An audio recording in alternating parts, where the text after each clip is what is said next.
してくガラスの迷路ひび割れた公園まだ消えないまま藤滝を置く誰かの夢にすり替わる名前さえ今奪われてく聞こえるか胸の奥できしむ鎖の叫び逃げないで選ぶんだ自分だけの芯を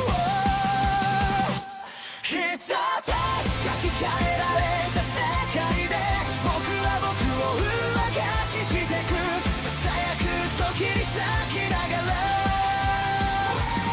覚めないなら夢を燃やせ一つ操られたスターに君の本と響かせてかけ違えたストーリー今塗り替えてゆけ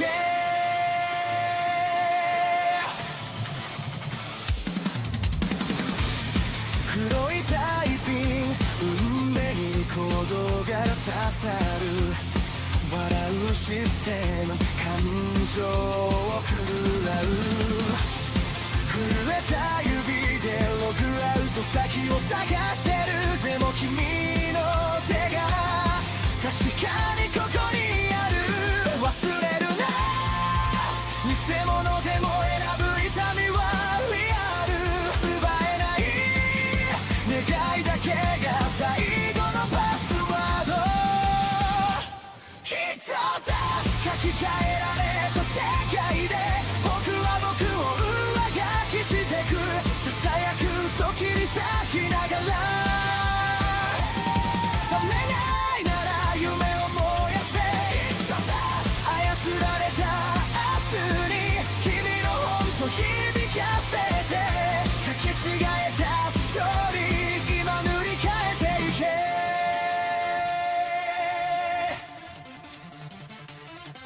必殺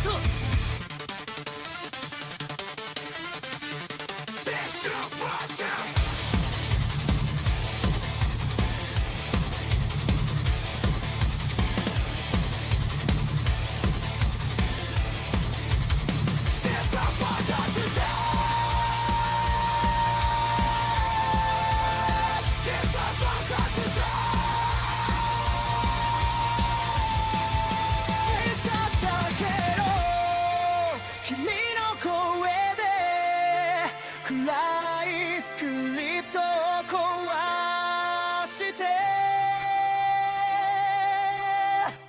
一つ書き換えられた世界で僕は僕を更新してく挟むく影抱きしめながら傷ついても夢を離すな一つ操られた未来君と一緒に飛び越えて交差してくストーリー今始まりに帰ろう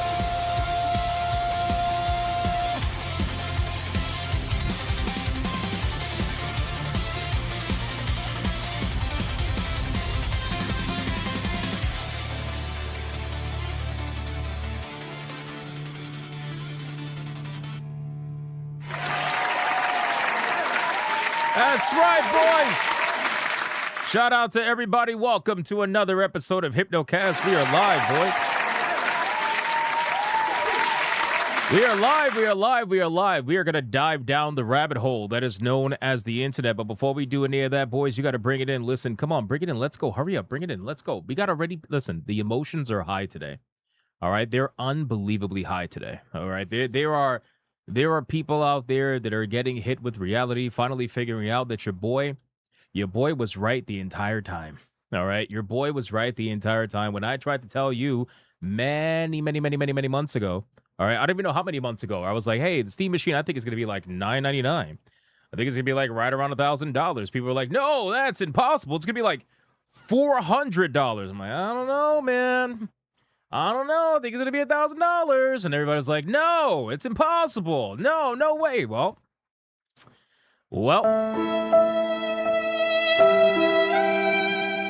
Boys, bring it in. Come on, man. We got to hug it out. It doesn't matter whether I'm right or wrong or you're right or wrong. None of it matters. Let's get in here. Let's hang out and let's listen very closely. If you are watching over on YouTube, like the stream. Like it right now. Right now.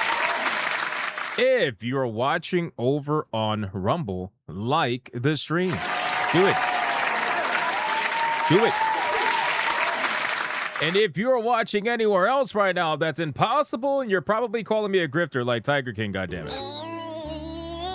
You are gay! Like the stream, boys. Like the stream, boys. Can I get a mic check, please? Mic check, titty check, balls check. What are we checking? What are we checking today? Well, we're checking a lot today, boys. We are going to be talking about the Steam Machine, obviously. There is so much conversation happening around the Steam Machine right now. It is everywhere, and 90% of the people doing it have no idea what they're talking about. Literally no idea. It is so unbelievably obvious. Oh, my God. But anyway, it's fine. It's fine. We're still going to talk. We're still going to talk about it anyway. We're going to cover all bases. We're going to take our emotions out of it, which I know is very difficult, but let's take our emotions out of it. And we're going to cover all bases, boys. We got a lot we got to talk about today. Steam Machine. We're going to go over the background NPC video that we were supposed to do yesterday regarding Stellarblade. We're going to go over that. Oh, let me resume the TTS because you motherfuckers try to interrupt the intro. How dare you try to interrupt the intro, you crazy bastards. Chaotic Holy celebrates 6 months of membership. Hey, Chaotic when Holy. are you releasing a Hypnotic plushie and or a soft Ahmed Gopher plushie? I'm not releasing a fucking plushie or a body. Tifa and Felicia. None of that. I don't like dating within my species, Carlos. I wish to rid myself of these boundaries that shackle my ability to express love. What? Though in the case of Felicia. Oh my God, bro. Oh my God, bro. Benjathan, seriously? I was recently diagnosed with a fear of giants, phobia. I love what? Mondays. What the fuck? Muahahaha. Oh my. You know, you guys are clapping cheeks at Felicia, but you're not even voting for her. You're not even voting for her properly. The money didn't even go to... Jesus fucking Christ. I didn't even get to that.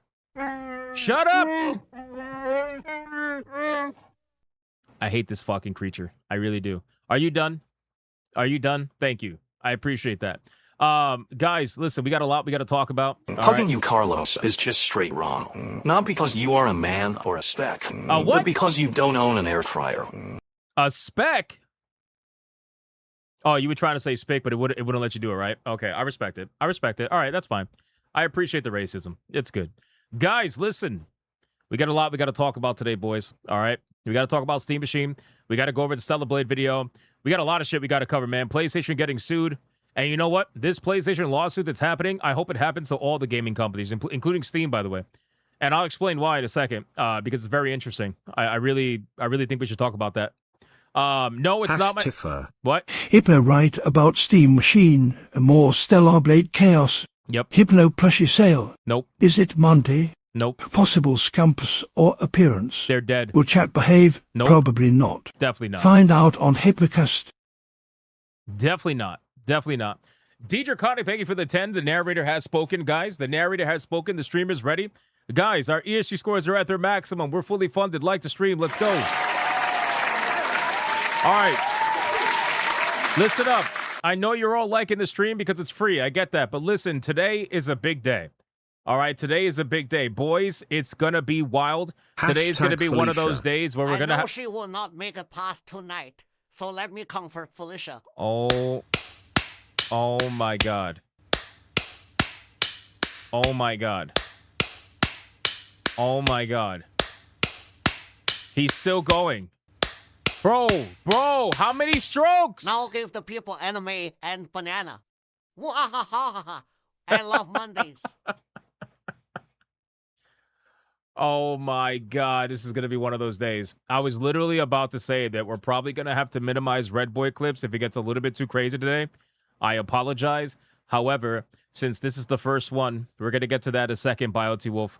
Please give me a second. This man is already dropping bangers against the Tifa fans out there. You Tifa fans are not safe. You're not safe. You think you're safe. You think you have it in the bag. It's not quite that way. Yo, Marius, hola, senor. How are you doing, my man? Thank you for the 2. I appreciate that.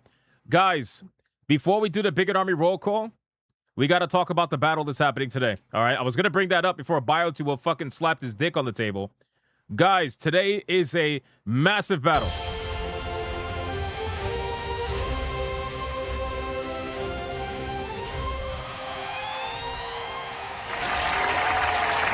Boys, listen. Listen, so yesterday, all right, something happened that I didn't think was going to happen. Mai ended up losing to Lara Croft, so Lara Croft officially became our first semifinalist. She's our first fucking semifinalist, boys. But today's battle is going to be an interesting one because considering everybody's favorite Eve got eliminated in the last round, Tifa is, I know, another fan favorite that a lot of people want to see move forward, but she's going against some stiff competition, no pun intended, boys. We got Felicia versus Tifa today.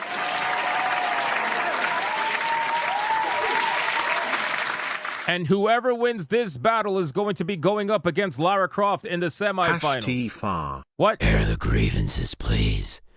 This voice sounds like a pervert. Someone nuke Bio-T-Volf. Hey, yo! But no, only from Ms. Lysette will I make dad jokes to make her laugh and shit. Also, make why her does laugh Mr. and shit? Bateman call you a speck? Why do you want to make Sonya laugh and shit? And I don't know why Mr. Bateman calls me a speck. I have no idea, brother. I have no idea, but I appreciate it regardless, man. Racism's hilarious sometimes. Boys, Benjamin, thank you for the 20. You're absolutely insane in all the best ways. I appreciate that. So listen, guys, Tifa Lockhart versus Felicia today, so you have to make your votes known. All right? If you super chat and you want it to count, please. Yes, we're accepting Tifa. We're like all spellings of Tifa. It's fine. As long as it says it properly. Guys, you have to put the name first of the super chat, please, for the love of God, so that the mods can properly count this up. Please make sure you put hashtag name at the beginning of your super chat for it to count, because today is going to be a big one. So I want to make sure every super chat that is trying to count actually gets counted. Please work with me here for the love of God. Thank you guys so much. I appreciate it, boys. It's going to be an interesting one. All night long. All night long, boys. Here we go. So, with that being said, let's do the Bigot Army roll call. Let's see who's hanging out with us today. We got Lucky Boy in the chat. What's going on, dude? John D is here. 2K Gamer Soul is here. The True Aztec Warrior is here. What's going on, man? We got Conrad in the chat as well. What's going on, Conrad? We got the Gaming Wolf 87. We got Dragatello. We got Monkey Man 04. We got Sonya Lisette. We got Full Metal 921.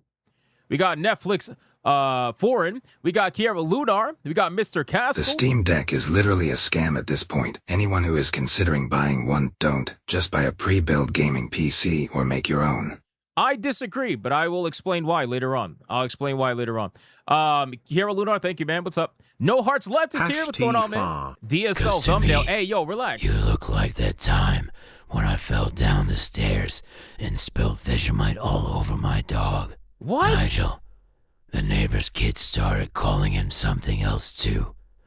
I'm very sad. Okay, I get it. I was like, what the fuck? Hey, shout out to Benjamin with the 10. Thank you, sir. That voice, though, gotta go. Gotta go. Dragon's in the chat. What's going on, Dragon? Who else is here? BioTwolf is in the chat as well, dropping bombs. Appreciate that, my man. Hey, Tafty, thank you for the jewels. Appreciate that. We got Yamato85. What's going on, man? We got ACC in the chat. What's going on? We got Hanny's in the chat as well. What's going on, Hanny? How you doing? We got Piplup's in the chat. What's going on, Piplup? How you doing? We got Taffy in the chat. We got Antran in the chat. We got, who else? T-Jab Steve is in the chat as well. We got Stash, My Ash.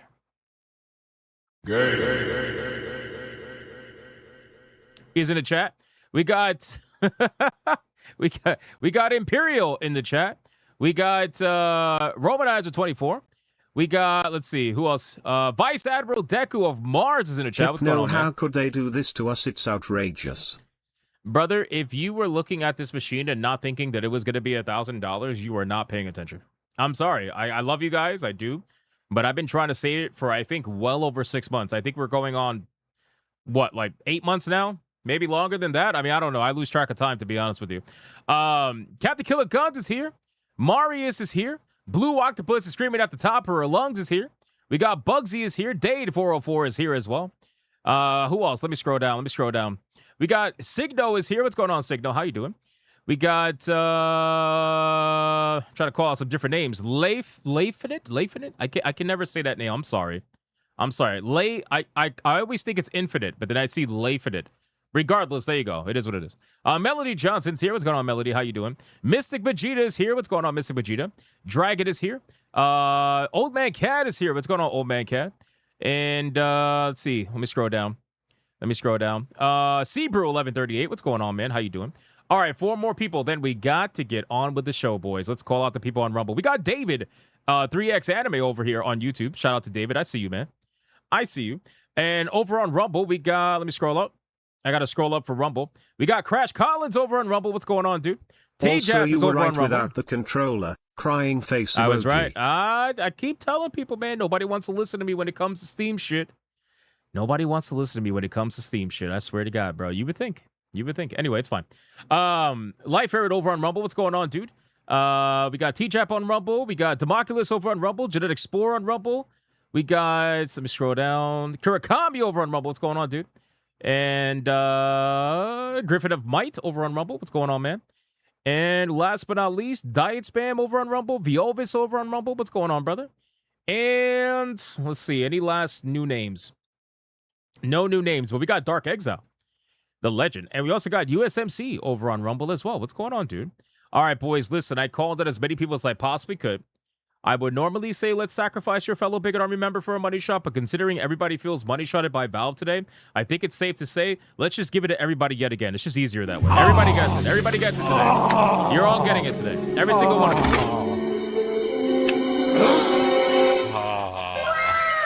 Hashtag Tifa. What the?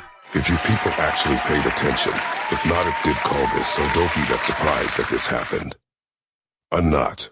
Yeah, I mean, again, you know, I'm not right about everything, but I tend to be pretty correct when it comes to Steam-oriented stuff. I've been with the platform, like way too many years, and I know their business strategy through and through. Like it's pretty obvious. And anyway, we'll talk about it. We'll talk about it because there's some things even that you as well. Hypno Steam's money shot. No, they're not money shotting me because I knew what was going to happen. I was trying to tell people forever what was going to happen. Nobody wanted to listen. It's all right, though. Some people did listen. It's fine. It's not a problem. Again, there are some things that I agree with. There are some things that I disagree with. I also see things from certain aspects that a lot of people are not really seeing things from. So I'll kind of explain that mindset of why I think it's like, I don't think it's a scam, okay? I don't think it's a scam whatsoever. Do I think it's overpriced? Yes. But is everything else overpriced? Also yes. So it kind of goes hand in hand. And on the pedestal, these words appear. Oh my God. This fucking guy, bro. What is that name? This is why you're going to get shaved. This is literally why you're going to get shaved. Hypno is an insider. I'm not an insider. I've just been around way too long. I'm not an insider whatsoever. All right, guys. Listen, Benjamin, thank you for the 10. Adair Salto, thank you for the 2, brother. And Sith Lord Kratos, thank you for the 5. Adair, thank you for the 2. Thank you, guys. Thank you, guys. Appreciate it. Guys, listen up. That's a terrible sounding trombone. I know. Topics for today. All right. Like I said before, we're going to be talking about Steam Machine. We're going to cover all aspects of the Steam Machine. I'm going to give my own thoughts about the Steam Machine from a personal standpoint. And then I'm going to give my own thoughts about the Steam Machine from a business standpoint. I'm also going to go over a review. I'm going to look at the video from Linus Tech Tips regarding the Steam Machine just to see some of the performance stuff and just kind of give an overall thought as to where this machine actually falls. Whatever he's saying, he's lying. He's lying. He's lying. Oh my God, you sound like you're taking a shit. You sound like you're taking a shit, bro. What the fuck? Holy like literal shit. Please don't use Linus Tech Tips, terrible source. Okay, so who do you want me to use? I really don't care. I don't care. All I want to see is performance comparisons. Actually, you know what? I know who I'll use. If they made a video on it, I'll see. Let me see. Did they make a video on it? Gamers Nexus did make a video on it. We're going to use Gamers Nexus. I like Gamers Nexus. That's what we're going to use. Yep. All right, boys, listen. So we're going to talk about the Steam Machine. We're going to check out some performance-oriented stuff. We're going to check out some benchmarks. We're going to talk about the system overall. We're going to talk about, like I said, my personal predictions originally and kind of where it landed. Definitely gonna talk about a lot of things. It's gonna be a long conversation about the Steam Machine. All I ask is that if you're listening, again, I know a lot of you probably are not going to agree with a lot of my standpoints about the Steam Machine because I get it. Like, people are just like, I don't know how people were blindsided by this. I really don't. It actually kind of blows my mind, but it's okay. It's not a problem. I get it. Like, I already said that the sticker shock was going to happen, especially once I saw what they were doing with the Steam Deck, which, again, I didn't defend the Steam Deck.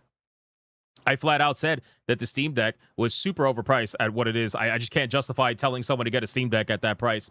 The Steam Machine's a little bit different because what it offers on top of everything else, but regardless, still, it's just one of those things where it's like, I feel like people really should have seen this coming, but unfortunately, a lot of people seem to be blindsided by this. Also, there's a lot of people that are like, tomorrow, Hypno, can you believe it? Can I believe it? No. You thought it was going to be 1,500? Nah, not for the base model. Not for the base model. So there's also a lot of people that are weirdly trying to console war with this thing. I don't know why console superfans are like in this conversation. I have zero idea.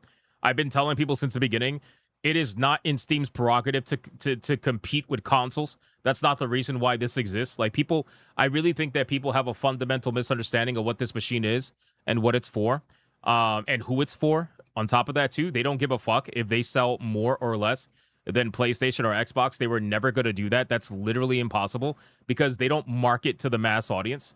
They literally don't market to the mass audience. If you see Steam machines start showing up in Walmart or Target, then you can have that conversation. But since they are only selling to their own people, it was never going to be that way. But anyway, we'll save that for the video, guys. We'll save it for the video so I could get yelled at by all the console fans about how wrong I am. You know, the guy who's been with Steam for what's going to be next month, 22 years. Yeah, I'm wrong on that. But anyway, it is what it is. So we'll talk about the Steam Machine. We're also going to go over the background NPC. We're going to go over the background NPC because she made a video about Stellarblade and just overall, like, the conversation. She covers a lot of different things about it. I really want to cover the video because I thought it was a very good video. I only watched about half of it, so I want to watch the other half with you guys and kind of go over that entire subject and cover that from a woman's perspective. And also, we also got PlayStation getting sued, which is very important because this particular lawsuit that PlayStation is facing right now potentially is a class action lawsuit. How much is £1,208 in American cash? That's how the 2 terabytes plus controller version costs here in the United Caliphates. It's like $1,500, I think. I think it's like 1,500-ish, something like that. Friends, but then they found out about each other. What? He couldn't have his Kate and Edith too. Oh my God, bro. He couldn't have his Kate and Edith too. I hate you, bro. Wow. Anyway, Monkey Man, thank you for the 5. Benjamin, thank you for the 5. Appreciate it. Benjamin, thank you for the 2 earlier, by the way. So listen, the PlayStation lawsuit is very important because the class action lawsuit that they're potentially facing has to do with the wording, right? The wording that gaming studios and the industry as a whole, by the way, has gotten away with when it comes to buying video games digitally, right? Right now, the wording that is used is permanent wording, like buy now, or, basically it's like ownership words. And this class action lawsuit is basically aiming to try to force these studios to use license-based wording. So essentially, it's to inform people that don't know any better, because there's a lot of people out there that still don't know any better, that when you buy digitally, you don't actually own the game for the most part. They're trying to change the wording to now showcase more transparency in what you're actually buying. So if you're only buying a license, they wanted to show that you're only buying a license, essentially. Like, the wording is very important. So yeah, it's going to be interesting. So we'll cover that because I think it's very important. This is why, like, I feel like that kind of stuff is really important for all studios, which is why, like, even though I know PlayStation is the one potentially getting sued, I feel like everybody should be kind of subject to that personally. But anyway, it is what it is. We'll talk about it. And we got some Final Fantasy VII stuff that I want to go over. That's probably going to be the first thing because it's actually hilarious. Because, man, the conversation's heating up right now about Final Fantasy VII. And I'm talking about the remakes, by the way. And I got a crazy video that I want to go over from a YouTuber called SebiWebs that apparently the entire Final Fantasy VII remake community hates because he basically made, like, this fucking insane documentary just shitting on all their points. and none of them want to acknowledge his points, so they just rather shit on him. That's basically it. So it's going to be good. Anyway, so we got a lot lined up, boys. We got the battle today. We got a lot of craziness going on today. But before we do that, boys, membership train, and then we're going to do that $200 Red Boy Gigabanger from BioT Wolf, and then we're getting into the content, boys. So strap in. Let's have a good time. Get on the fucking train. Whoopsie. I did not mean to press that. God damn it. You fucking gingers. You're trying to come out when nobody asked you to come out. Stop it. Membership train, boys. Let's go. Light it up. Ladies and gentlemen, light it up. All aboard the membership train. Lights up, first spark, first flame, name after name, rushing down the frame. Midnight code, Hypnocast alive, every little badge like a battle cry. I see the counter climbing, tick, tick, tick. Every ping's a promise we keep. From the lurkers hiding in the shadows to the ones Deidre Connick with the membership over on Rumble. Thank you, sir. Let it roll through the night unchained. Every gifted heart, every flashing name. We ascend on the membership train. Side by side. Crash Collins says he's banned from gifting memberships. Oh no. The Ovis came in and gifted a membership over on Rumble. Thank you guys. Rumble's holding it down today. We are Hypnocast. Membership train. Shout out to Rumble. Shout out to Rumble holding it down. I appreciate you, Deidre Connick and Viovis. You guys are legends, man. Thank you so, so much. It seems like YouTube's probably a little scared because they're all saving for the battle, probably. Most likely. So we'll see how that goes. But thank you guys over on Rumble. I appreciate that, man. Let's get into the pre-stream legends. Let's get into the legends, man. We called out most of the super chats, but I want to go over BioT Wolves in a second. But first, we got King Dimmy Wing dropping the 5 memberships at the beginning of the stream. More memberships! More memberships! More memberships! And considering that's the first one of the stream, you already know what that means.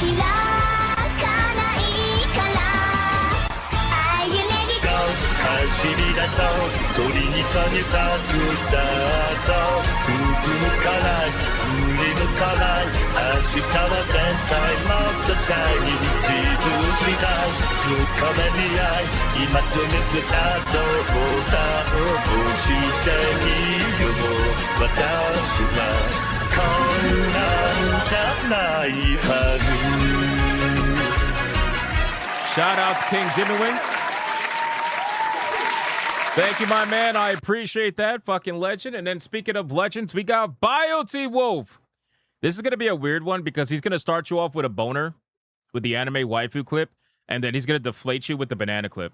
So I really don't know how to feel about this. But all I know, it's a $200 Red Boy Gigabanger. We have ourselves a for Red Felicia. Tifa is losing right now. Hyper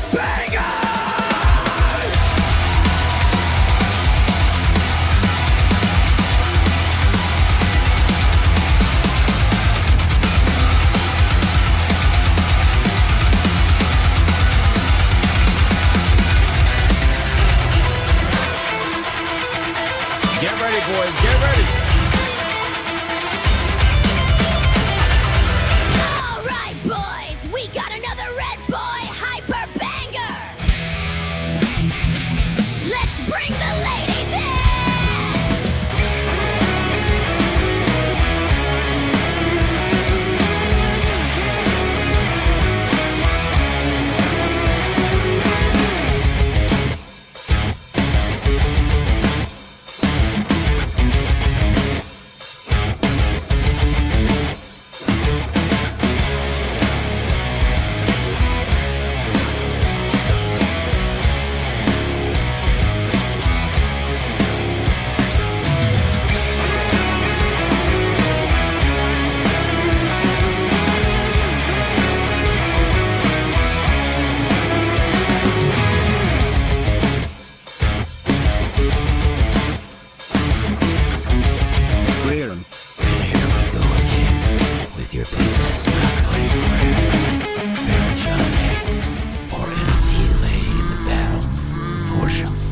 TDR is displeased. Don't. All right, this is the last one. It's not the last one. This is. It's not. This is the last one. It never is. It never is. I hypnotic, hypno, yes,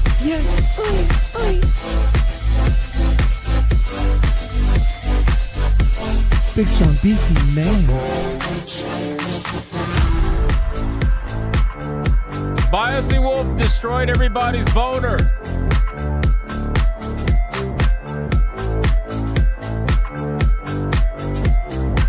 He's got that bull seed ready to pop.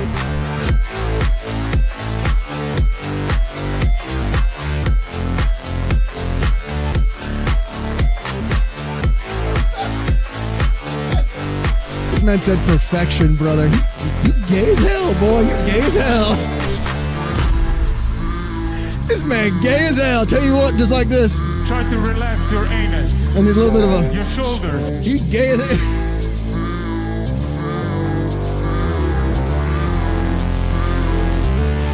Of course. Biasy Wolf, crazy bastard.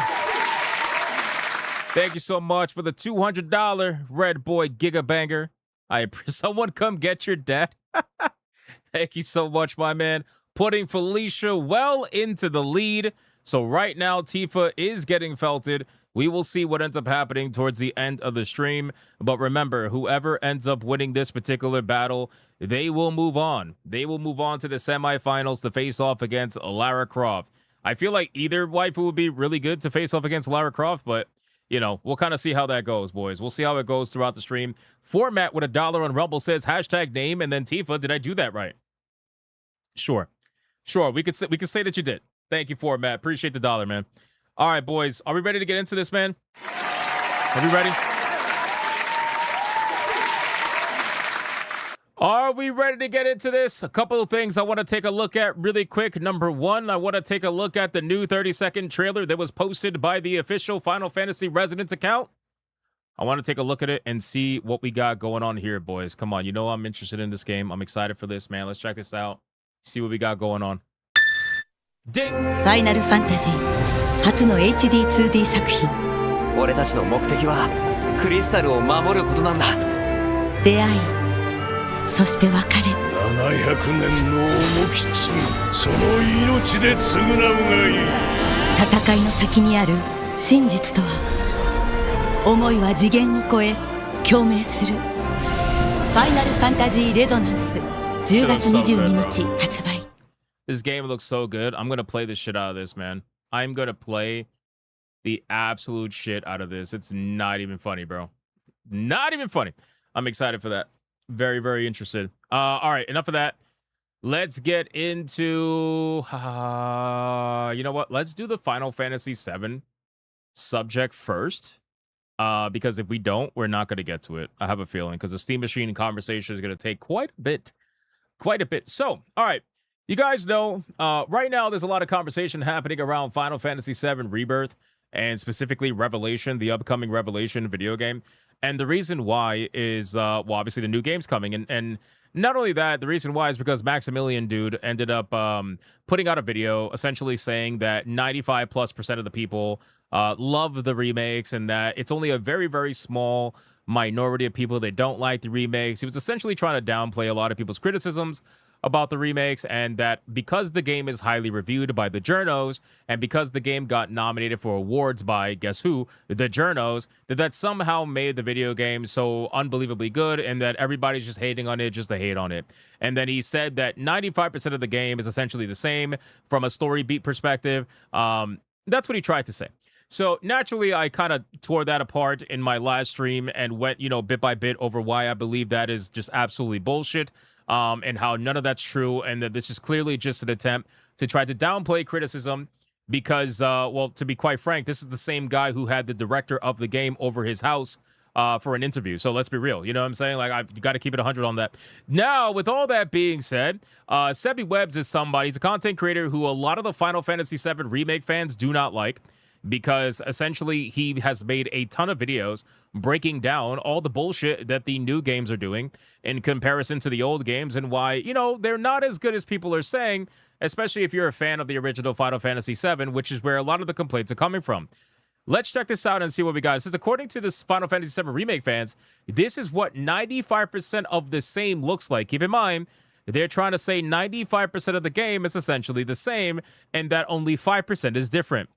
Let's see exactly what Sebby Webbs has to say because this video is hilarious. Here we go. What did they do with Eris's death? What did they not do with Eris's death is actually the more appropriate question. Spoil it. You really want me to spoil what happens with Eris's death in FF7 Remake, in Rebirth? Okay, well, first of all, Cloud shows up, and she's surrounded by a billion fate ghosts, like a billion fucking whispers. Then Sephiroth comes down out of the sky, and Cloud parries the attack. He blocks the sword move. So right there, guys, when I tell you that when I played this game, I literally had a nerd rage moment.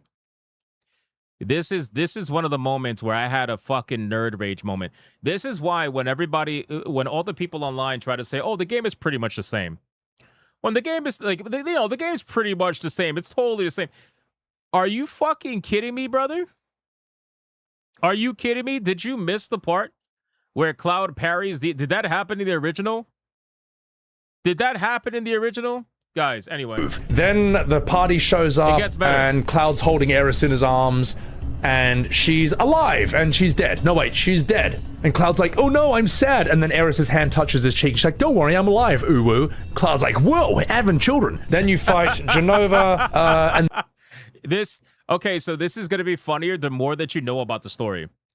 All right? The more that you know about the story, this video will be even funnier. Check this out. Then Cloud gets sucked into a parallel universe where Zack from Crisis Core shows up. Bro, this is like double bullshit, okay? This is the other part that made... Bro, this whole segment, I remember this. All right? This was back when I was streaming on Kick. I had ended up streaming this game on Kick. Both of them, I believe. And this was like back-to-back, okay? This was like Aerith... The attack against Aerith gets parried. And then the final battle with fucking Zack and shit. Like, all of this is some multiversal bullshit. And just, it makes me so mad when people really try to pass this off as, oh, it's practically the same. It's practically the same game, guys. It's, you know, like, come on. They're just hating on it just to hate it. Crisis Core shows up. Zack was also living in a parallel universe earlier in Rebirth. Then Cloud and Zack team up and they do a double Hadouken against Sephiroth. They do a cross slash like in Rurouni Kenshin. And Sephiroth says, Lamau, thanks for that. And then he tells Zack to fuck off to another dimension. In that dimension, Zack fights a giant Sephiroth head that's floating on the edge of a giant church in space. In the meantime, Cloud then fights Safer Sephiroth, one of the final bosses from Disc 3, because why not? It's a free country. So keep in mind, again, another thing that pisses me off. This is what I mean, bro. They literally took the second to the last boss that you fight in Final Fantasy VII, Bizarro Sephiroth. They took Bizarro Sephiroth. The battle before the last battle, they took Bizarro Sephiroth and they put him into the fucking second game. Well ahead of when you're supposed to fight him, like way ahead. But no, it's the same game. It's because they wanted, they cannot justify 3 games without utilizing their villain, overutilizing their villain, right? So they decided to take Bizarro Sephiroth, the second to the last battle in Final Fantasy VII, and put him at the end of the second game. That's what they decided to do. Cloud solos Safer Sephiroth until Safer Sephiroth says, fuck off, I'm gonna go fight the rest of the party for a bit. Then you have a raid battle where it's like your good old-fashioned FF14, big raid arena, boss floating at the edge like that. Sephiroth does don't stand in the triangles, then he does don't stand in the circles, then he does don't stand in the lines. Then Zack gets thrown into another Yo, how accurate is that? Don't stand in the circles, don't stand in the triangles, don't stand in the lines. Anybody who's played Final Fantasy 14, you know that is just disgustingly true. Parallel dimension, and you know, since Zack is basically Sora, Titus, and Prompto all rolled into one, but he looks cooler, he's like, ha, see ya! Because that's what you do when you get thrown into a parallel universe. Then the party all sits there looking sad because Aeris is dead by the water, and Cloud's like, oh, hey, Aeris, who's sitting right next to him. Glad you're not dead. She's like, don't worry, Cloud, I'm alive, ooh-woo. Zack sits in a church in a parallel universe, is like, well, that was crazy. And then they are sitting around the High Wind while, oh no, the Tiny Bronco, which Sid is fixing up, humming.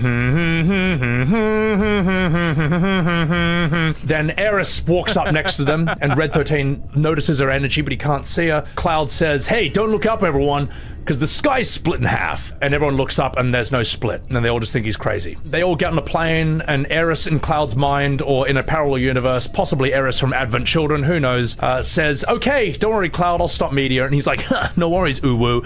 And then he gets on the plane, they fly away. Basically what happens at the end of Disc 1 in the original FF7. Yeah, I would say that's roughly 95% the same. Oh my god. Like, I know he's like making light of it, and I know it's like funny and haha, but do you understand like how infuriating this is? How absolutely infuriating this is, and how it's so obvious that, well, at least to me anyway, it seems like what they're going to try to do is they made this dual parallel universe story in the hopes to essentially merge the timelines. They're going to merge the timelines as a means to bring back characters that are fan favorites, right? So like Zack and Aerith, for example, they're going to try to bring these characters back.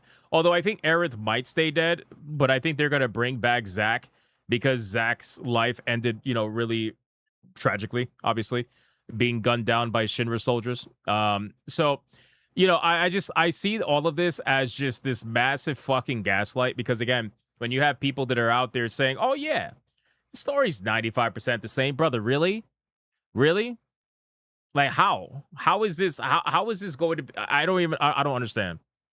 I don't even understand. Grim Harvest says, I played both. They changed, but the story's still good, but in a different way to the OG Final Fantasy 7. I like them both. What do you think of it from the story aspect? I think the story aspect is trash. I think it's trash. I'm sorry.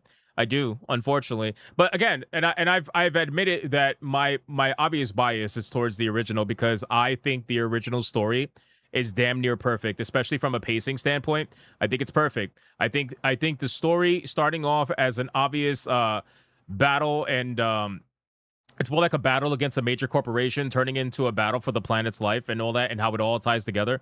I think the original story is great. Honestly, I really do. And for them to take this and write what is essentially a teenager's fan fiction, I think it's horrible. I do. I cannot stand it because you know what it is. What annoys me is that they took such an easy layup. Okay, I'm being real with you. This is so many people want to pretend like people just want to hate on the Final Fantasy remakes. That is complete fucking bullshit. All right, people don't want to hate on the remakes. People wanted the remakes to be what they thought the remakes were going to be. That's what they thought. And unfortunately, what happened is we bought the first game and we realized that some fuck shit is about to go down. And then we bought the second game and realized, oh, some fuck shit is absolutely going to go down. Right? So, but at that point, you didn't even have to buy the second game to know that some fuck shit was going to happen. Which is why most people, like half the people didn't buy the second game. That's just basically it. You know? I don't like this multiverse story. I think it's absolutely insane. And it ruins what is otherwise a pretty decent video game. Truthfully. Because the remakes are not bad from a combat standpoint. I've always praised their combat. I thought it was very good. From a graphic standpoint, they're obviously gorgeous. I think they're gorgeous video games. But from a story perspective, it completely takes it out. Completely takes it out. So that's the supposed 5%.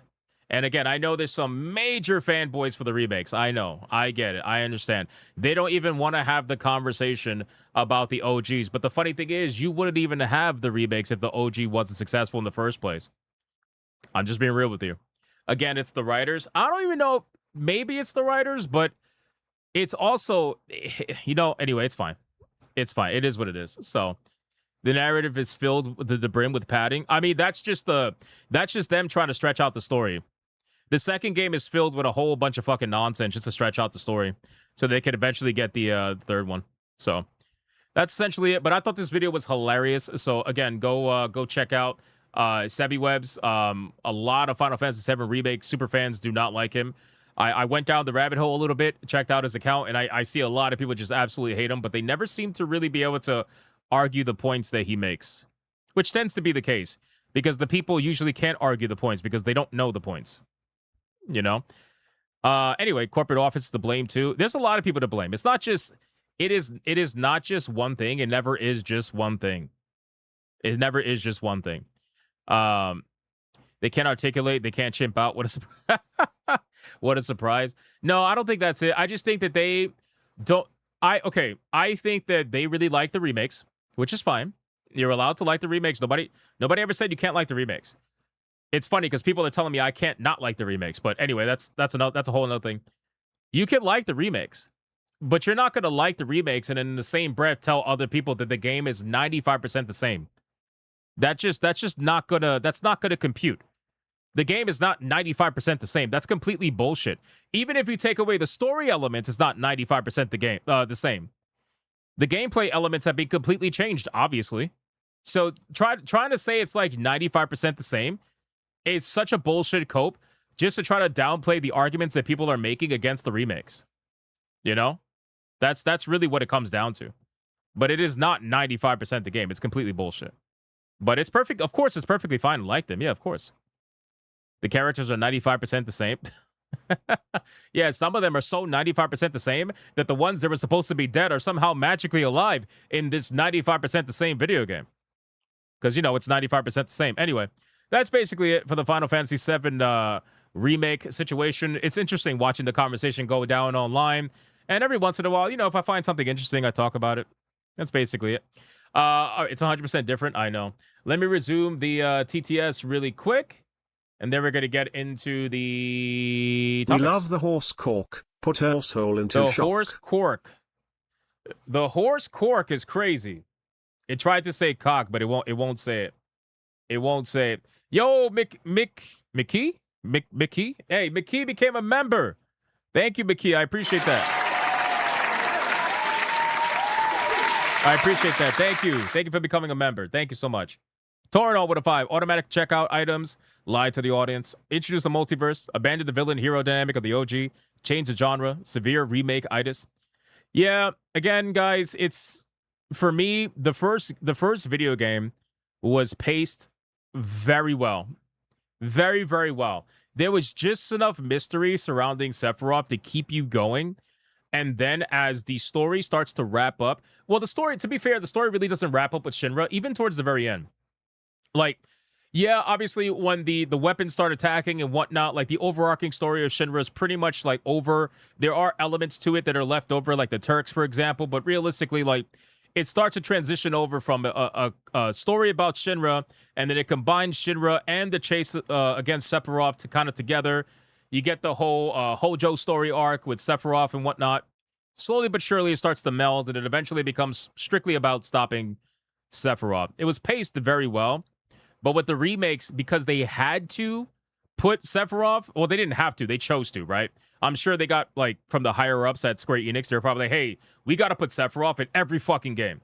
He has to be in every game. He has to be a boss battle in every game because that's just what it is. So that kind of ruins the whole, like, allure of the mystery of Sephiroth throughout the entire game. You know, the payoff at the end is not quite the same, you know? That's basically it. What is that? The remake story is about the same as it would be if King of Hyrule uplifted Hyrule from its underwater prison from Windmaker. Holy shit. That's funny. Reviews don't matter. They're just opinions like assholes. Everybody has them. Yeah, I mean, again, to utilize the Access Media reviews as some sort of justification that everybody loves the game when you're not even accounting for half of the people that chose not to buy the second game after they bought the first game. That's kind of disingenuous, right? They could have reimagined the game to the tune and structure of Mashallah Effect 2. Sewer Slide Mission would be where you are crew cod, all live or die. Everyone could have their cake and eat it too. Was that even English, bro? Like, I'm trying to understand what the fuck you said. I'm trying to understand what the fuck you said. It's crazy, bro. Insane.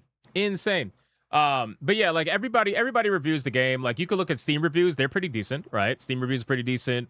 You got user reviews on Metacritic. They're pretty decent. But again, those reviews are from people that only bought the game, obviously. Like, if you have reviews, if you are not accounting for the half of the people that chose not to buy the second game, those are obviously people that were disappointed with the first product and chose not to continue to the second one. This is a video game that has 3 parts, so you can't even use the excuse of like, oh, we're not trying to recapture the people that we sold in the first time. No, they obviously are, and they failed to do so, and there's reasons for that. So even though the reviews are high from the people that bought it, or semi-high, because I think what is it, like 80-something%, if the reviews are pretty high, that's from people that bought the game. So yeah, fine, obviously. But there's millions of people that chose not to buy the game. And those people are being ignored, and they're trying to pretend like they're just a minority. It is what it is at the end of the day.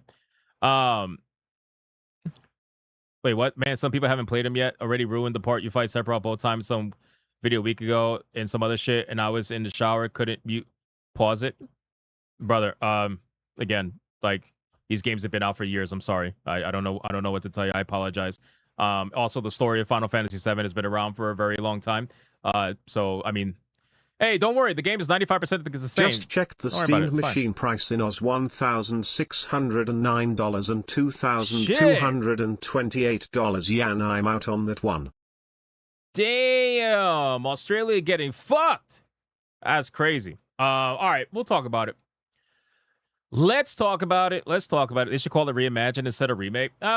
You know, I think that the marketing of the first one leading up to it and the expectations set by the developers leading up to it are the reason why so many people felt baited and switched, right? Because like I say all the time, you can only bait and switch one time, which is why the second game didn't sell nowhere near as much as the first. It really doesn't matter how much you like the second game. The truth is that the second one did not sell nowhere near as much as the first. And you could blame whatever you want. You could blame install base. You could reach as far as you want. As far as you want. The second one did not sell nowhere near as much as the first. I said they could remake FF7 in the style of Me Too, with the final mission being where you determine who lives and dies. Oh, I got it. Aerith, Tifa, Red 13, etc. Yeah, but that's like, if it was an open-ended RPG like a BioWare video game, then sure, but that really wouldn't work with this game.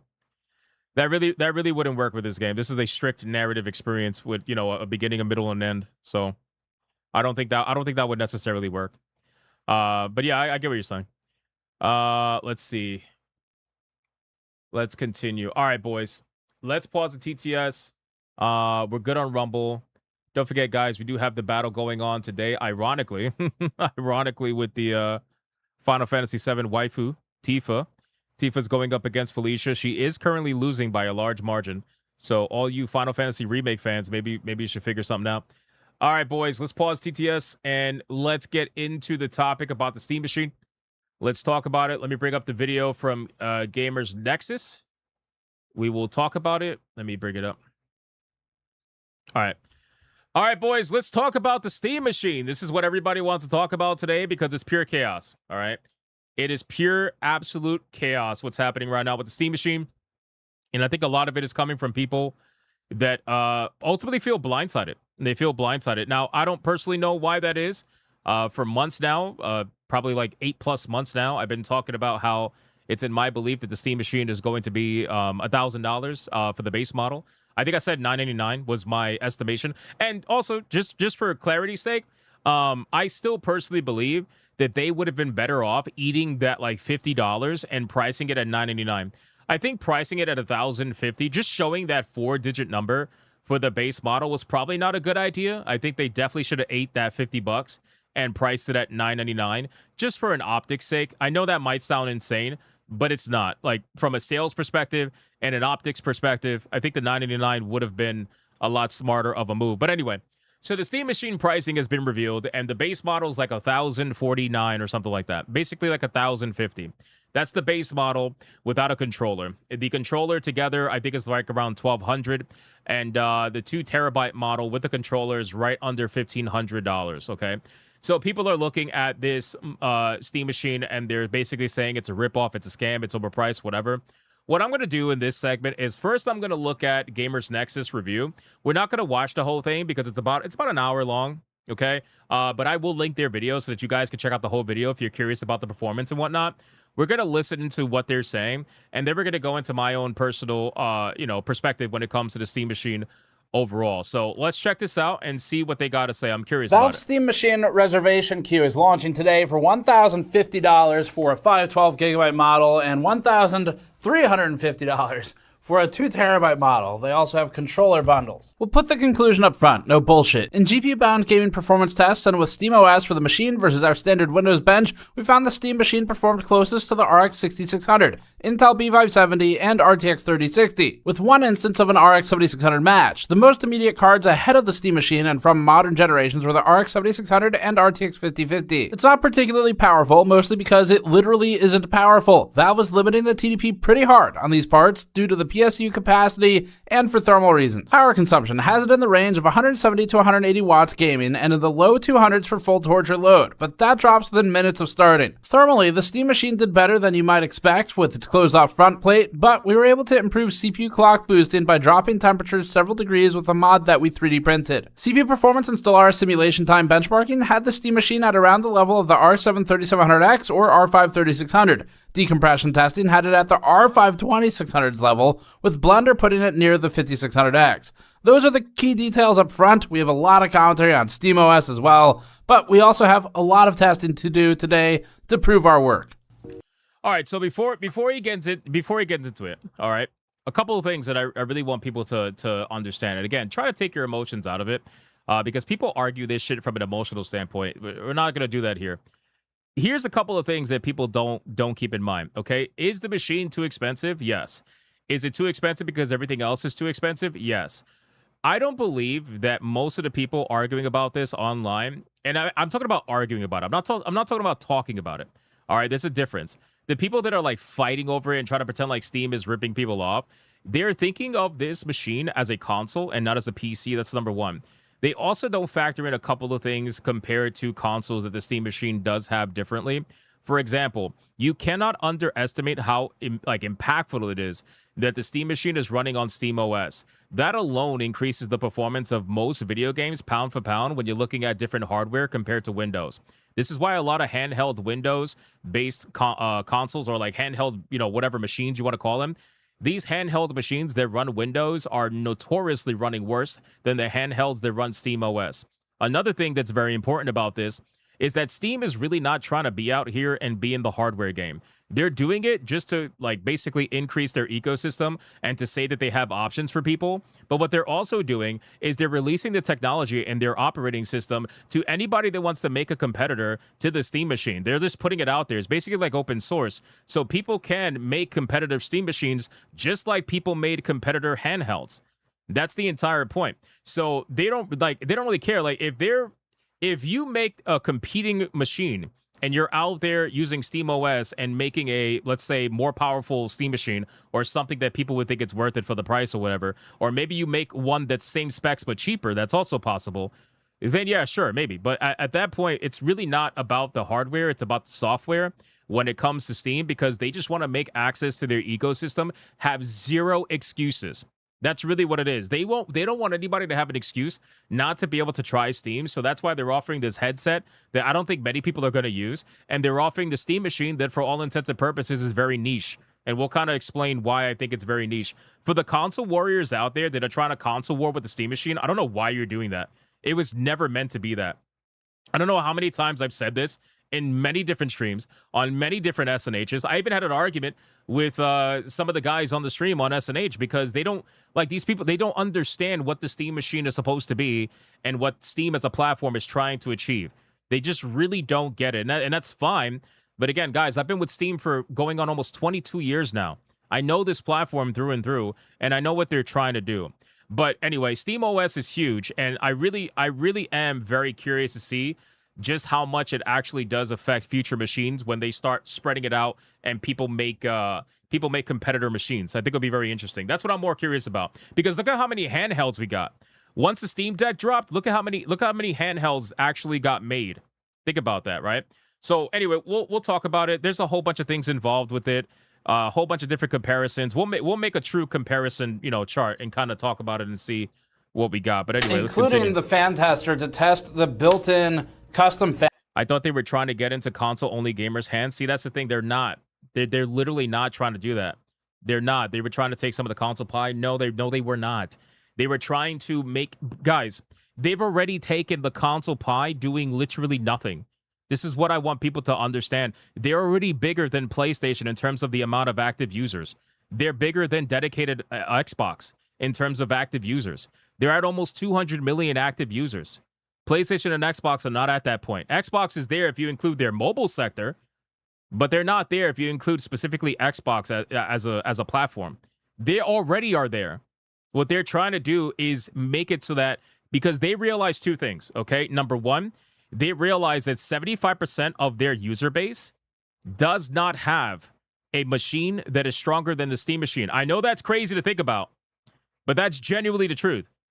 75% of the user base on Steam does not have a PC that's stronger than the Steam machine. That's number one. Number two, there are people that do want to utilize Steam that may not be console players. They do want to utilize Steam, but they just don't like the idea of gaming on a monitor. They hate the idea of gaming on a monitor. They don't like it, right? They absolutely don't like it. So they rather just, maybe they play retro games. They game on a TV. There are a lot of people out there that refuse to game on a monitor or with keyboard and mouse, so they rather game with a controller on a TV. But they also like the fact that when it comes to Steam, there's way more access out there, you know? So that's basically it. Let's go. And that Valve's made for the Steam machine. So we're using this to evaluate the pressure and the flow of the Steam machine. Part of the testing includes mounting the back of this to the front of the fan tester, bypassing the Steam machine, plugging the fan into this that we've wired up with an adapter cable going to the Steam machine fan. Tech the Drifter says, well, you could connect your PC to a TV and use all. Yeah, I get that. But you're also underestimating how some people don't want to lug around a PC next to their TV. That's number one. And yes, you can use a mini PC, but then you're also going to deal with the fact that it's not a plug-and-play boot-up kind of system. This is why the Steam machine is going to be attracted to some people, but not all people. It's a small little box that's a plug-and-play type experience that you just literally plug it in, and it gets you immediately to your library, kind of like a console, but you can also use it as a PC if you so choose. It's basically doing the reverse. Instead of being a PC that you could use like a console, it's being really trying to be a console that you could use as a PC. But essentially, they're all just PCs. It really just is a PC at the end of the day, because you can do things with it that you cannot do on a console. And then using all of that to measure how the built-in Valve fan performs against the actual heatsink. This also includes testing for pressure and flow against the different faceplates, so the default one, which is just a solid wall, that Valve includes, and the GN downpour steam vents that we made, and actually we are launching these on the store today. We printed over 100 samples of the different front panels and fan mods, and then I tested some of them for thermal performance. So for that, in addition to just doing all the Steam machines, GPU, CPU, SSD, Wi-Fi, all of the thermal numbers for the box as shipped, we ended up wiring up a bunch of thermocouples. One thing I will say is the biggest mistake that Valve made, in my opinion. You could probably skip this part. Yeah. Let's go to right here. So the biggest thing that Valve did, in my opinion, was making this 8 gigs of VRAM. You know, that was by far, I think, the biggest mistake they made. I think it should have at least been 12. I've always disagreed with the 8 gigs. I think the 8 gigs, even on Steam OS, that runs better than Windows, I think 8 gigs is just way too limiting for a lot of modern video games. I think 12 would have been much, much better. But, you know, again, I guess like when it comes to pricing, they're already up there, so... Back to it. Valve shared an early draft of today's blog post with the press, detailing the queuing system for purchasing and the pricing. It included lines like, quote, "The price at which we sell our hardware is a direct result of the cost of these components. We found we couldn't source some of our components at all at any price," end quote. That's not a surprise, but it sets the mood. We have a 3.5-hour long documentary covering the collapse of personal computing and the pricing, and that pricing is affecting Valve here as well. We'll link it below. Valve put some spin on its explanation of why it wouldn't subsidize the machine as well, saying, quote, "When companies sell..." I do want to say one thing before Valve talks about why they're not going to subsidize this thing for whatever that reason may be. I do want to say one thing. I don't think that the argument that people are having online is really about the price. I don't think it is. And let me explain why that is. I think that it is the overall idea that people have in their mind about what Steam is supposed to be, but not understanding what Steam actually is trying to be or actually trying to do. What do I mean by that? So I'll tell you this. Let's take away all the nonsense that's happening with the increase in hardware prices. Because people are like, oh, this is too much, this is too much. Okay, fine. Let's pretend like the PlayStation never went up in price. Let's pretend like the Xbox never went up in price. All right? So let's say the PlayStation 5 is still, what was it, $500 or whatever at retail? And let's say the Steam machine was $850 or $800, whatever it was supposed to be, right? People would still be saying that's too much and that's too expensive. They would still be saying that, flat out. They'll be saying that's too much because most of the people that are saying it's too much are comparing it to the consoles that are cheaper. It's just a difference in pricing based on the hardware increases that we've seen all across the board. But people would still be saying it's too much, even at $850. Now, you're going to think with today's mindset, because you're going to think in your mind, well, I mean, right now it's $1,100, and I would much rather have $850. But the truth is that if the base PS5 was its normal price and Steam was charging $850, people would think Steam is ripping everybody off because they're not close to the price of the consoles. That's just how it goes. But this is why I've been telling people forever that Steam was never going to be the price of the consoles. It was never going to be that whatsoever. Anyway, so we'll talk more about it. Their hardware under cost for competitive advantage or buy exclusive content for it. They're doing that to build a more closed system, one where you don't get to choose what software you want to use. We don't want that for PC hardware. Biplov says, what Valve did is unacceptable and anti-consumer. They need to be called out for this. I'm so confused. What exactly is anti-consumer about this? I'm so confused. A PS5 Pro that is graphically superior but more locked down than a Steam machine costs $900. The Steam machine is a little over $1,000. And again, I've been saying from the beginning, it should be $999.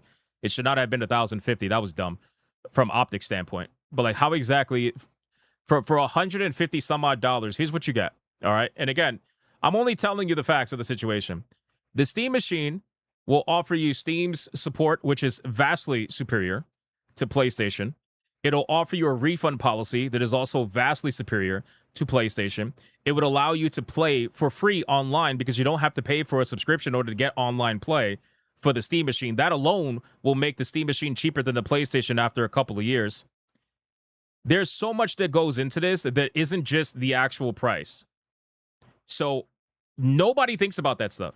Everybody just says, oh, it's just the price, which I get. I totally get. But that's why I say take your emotions out of it and look at everything objectively. Do I think any of this shit is worth it? Absolutely not. Do I think the Steam machine at its current price, the PlayStation at its current price, and the Xbox especially at the current price, do I think any of these things are worth it? Fuck no. Absolutely not. But is there value to be had that's worth that $100-some-odd difference between the Steam machine and whatever the performance is of the PS5? Yeah, I think so. But again, this is not necessarily aiming for those PS5 players. This is aiming for people that prefer to play on TV but want access to a Steam library that is infinitely bigger and infinitely more consumer-friendly than it is on PlayStation pound for pound. Just what it is. I'm sorry. It's the truth. I much rather have Steam's refund policy. I much rather have their customer support. I mean, bro, there was a guy who posted online who literally contacted Steam support because he was having a problem with his Steam Deck, and they didn't even question it. They literally just sent him out a new Steam Deck. They didn't even fucking question it. This machine is a niche product. It is not meant to be a mass appeal product. It just isn't. And I've been saying that from the beginning, and people were like, no, they're trying to compete with consoles. How? Bro, they're not even going to be in Target. They're not even going to be in Walmart. How the fuck are they going to compete with consoles when they won't even advertise to anybody outside of their own ecosystem? How? How is that going to happen? And we don't think you should want it either. You shouldn't feel like you have to buy Valve hardware. You should be able to view it as just one option alongside all the devices for playing games. And facts. 100%. And this is why I keep telling people, Valve, even though they do make their own hardware every now and then, their hardware is only the beginning. There is going to be Steam machine mimics everywhere. I want you guys to understand that there's going to be Steam machine mimics everywhere. Just like there's going to be there already is, not going to be, I'm sorry. There already is Steam Deck mimics everywhere. That's what it's going to be. There are going to be more good things that come from this, from the creation of the Steam machine, that has nothing to do with the actual Valve hardware, other than Steam OS.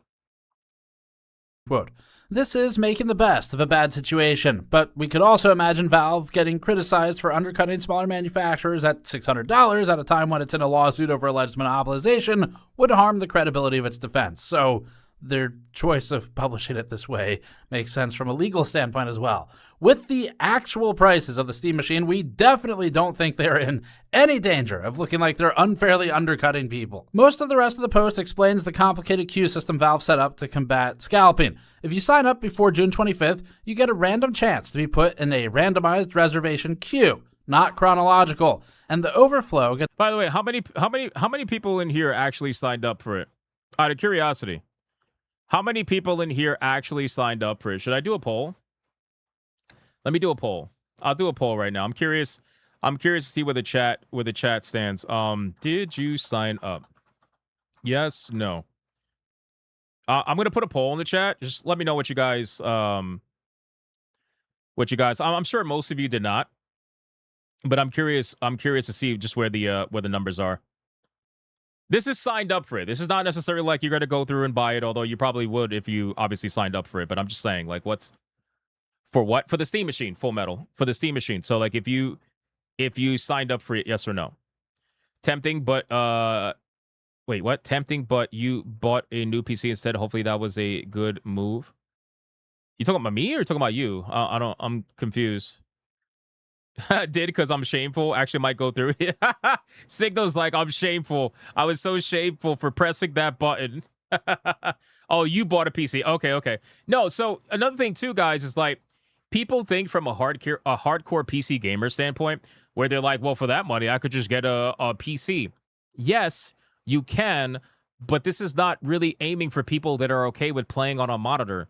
Like, this is aiming for people that necessarily want to have access to the Steam library, but also want to play on a television or be able to just have that plug-and-play experience without having to worry too much about anything. The Steam machine is designed to just be easy. That's really what it is. It's designed to be easy, portable, and not really, like, affordable, but, you know, you get what I'm saying. Like, it's meant to be easy and portable. That's really the two things. And give you access to the biggest library available in gaming. It's the biggest library with some of the best customer support and one of the best refund policies. Although I wish it was a little bit better, but, you know, just speaking, like, in general, all across the board. Larry says, bro, I love you, but you could easily hook up a PC to a TV, and this thing is already way out of date power-wise. Okay, so I love you too, Larry. I love you, Larry. But if that was true, more people would do that. If that was true, then mini PCs would not be a thing. If that was true, then this would not even be made in the first place. I think you guys are really underestimated just because you will do something, and just because I mean, to be fair, I won't even do that. I don't want to hook up a fucking PC next to my TV, no offense. Not even a mini PC. And my mini PC is a literal cube. It's an actual Steam machine with 64 gigs of RAM on it. Now, granted, I paid, like, at the time, what was it? I'm trying to remember. I think it was like $1,900, $1,800. But, like, I don't even want to hook up my fucking laptop to, like, monitors. You know? Like, yes, there are people that, of course, like, I'm not speaking in absolutes. There are people that are going to hook up a PC and go through all the things in order to what do you call it? In order to put on a TV, absolutely. But most people will not do that. Nacho says, yo, Hypno, you are not making sense. One line, you say it's not catered to the console, but another say this basically could be an entry point for console players. Love you, but you make no sense.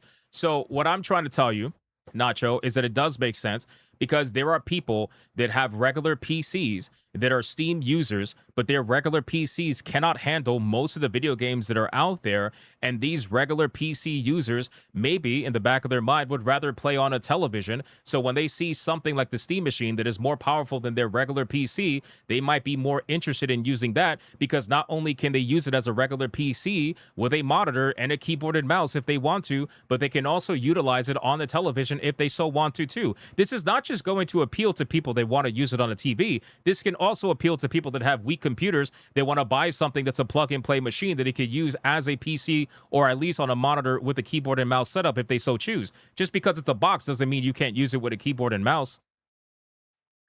Again, it's not about it being powerful. It's about it being more powerful than what 75% of Steam's user base has. Again, I don't think people realize the statement of that. It's more powerful than 75% of what Steam users have. There's 200 million Steam users. Do you know how big that is? 75% of 200 million? That's a lot of people. Just think about that. Now, again, do I think it's worth the money? No, I don't think it's worth the money at all. I would rather all of it be cheaper. I would rather this be cheaper. I would rather the consoles be cheaper. I would rather it go back to a time where consoles were going cheaper as the years go on, not more expensive. But this is just where we're at, unfortunately. When I say, again, there's so much to this that people just don't want to fucking hear because it's like immediately I'm going to go into my emotions. When I say it's not aiming for the console player, what I'm trying to tell you is that it's not marketing this machine in the same realm as what the consoles actually play in. These consoles play in the normie realm. These consoles play on your televisions. They're marketing on your TVs. They're marketing everything. Like they have had, I should say, the culture for such a long time. We're not even playing in the same field. Like these machines are not even in the same field. The Steam machine is literally only there for Steam users that want to have that option. That's really it. They want to have that option. Let's continue. It's put in the queue to get into the queue. The randomization is a good thing, as it means you don't need to be at your computer at minute 0 or minute -1 for the controller, as there's no advantage to pre-ordering at the first minute versus pre-ordering 8 hours or a day later. The bottom line... You know, Dragatella, you're actually right. It says it's going to sell out because they'll make like 100K of them and then wait like a year to restock. Yeah, they have, I guarantee you, they have such limited supply of this thing. It's even if it's not like super successful by whatever metrics they have, because it's a private company, so you're never going to know. It's going to be sold out. It's going to be sold out just because scalpers, number one, and number two, they never make enough. This is a criticism that I've always said about Valve. They never make enough hardware. They'll make this like, they'll make hardware, they'll come up with these ideas, and then they'll never make enough. Never make enough. It's like, what the fuck are you guys doing? Even back when there was no supposed supply issue, they just never make enough of anything that they come out with. The Steam Deck was sold out for like a fucking year. It was really annoying, you know? Okay, if the regular PC Steam user have that less powerful PC, they could buy a more powerful PC for the same price, even in small form factor. They don't because they can't afford to spend 1K.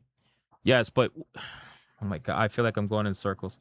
All right, fine. You got it. You got it, Nacho. No problem. Line is that you don't need to rush too much if you want this, and scalping will be harder than usual. If you care about the finer details, they're in Valve's blog post. Valve finishes by answering the question, if I don't get a Steam machine right away, is there anything else I can do? By basically saying, yeah, use your own computer. The new SteamOS 3.8 release is compatible with some non-Valve hardware as long as it's not NVIDIA.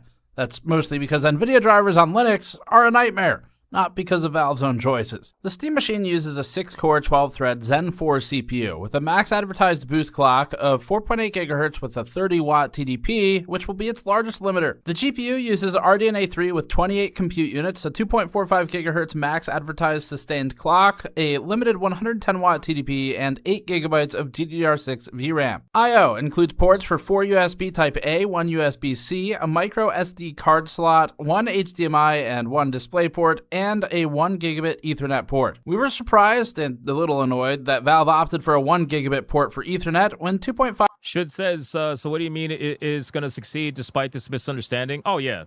Oh, yeah. The console warriors that are online trying to say that this machine is dead on arrival because it costs XYZ amount of money, they don't realize that Steam's not trying to compete with them. It's going to sell out, and they're going to be fine. Steam does not give a fuck. Steam is a software company. They've always been a software company, and they dabble in hardware because they mainly want to give an excuse to keep working on their Steam OS and spread it out there because Gabe secretly fucking hates Windows. And again, pound for pound, this is what I was trying to explain before. The moment you bring up the argument that you could just buy a more powerful PC, that's completely irrelevant. Like, you could buy, okay, you could buy a console or you could buy a more powerful PC that's more powerful than the console. It's the same thing. It's the same thing. I get the price. I get like saying, okay, well, for this, I could just have this for a few dollars more, a couple $100 more. That's fine. But we're comparing the machine as it is to other things that cost the same money. And Steam OS is drastically superior to Windows when it comes to gaming specifically. Specifically. You can look this up if you don't believe me. It is vastly superior. Steam OS is optimized drastically for gaming. And compared to Windows, it has a whole bunch of background tasks that are always running and bloat and whatnot. Steam OS does not have that. So pound for pound, spec for spec, your games will naturally run better in comparison to a similar equipped Windows PC. And keep in mind, I run Windows because I need Windows for all my other programs, obviously. I'm not pretending like Steam OS is going to take over the fucking world. But what I'm telling you is for gaming, specifically for gaming, Steam OS is better pound for pound. There's no doubt about it. And again, if you don't believe me, go look it up yourself. 5 gigabit Ethernet is increasingly common, even on low-end motherboards now.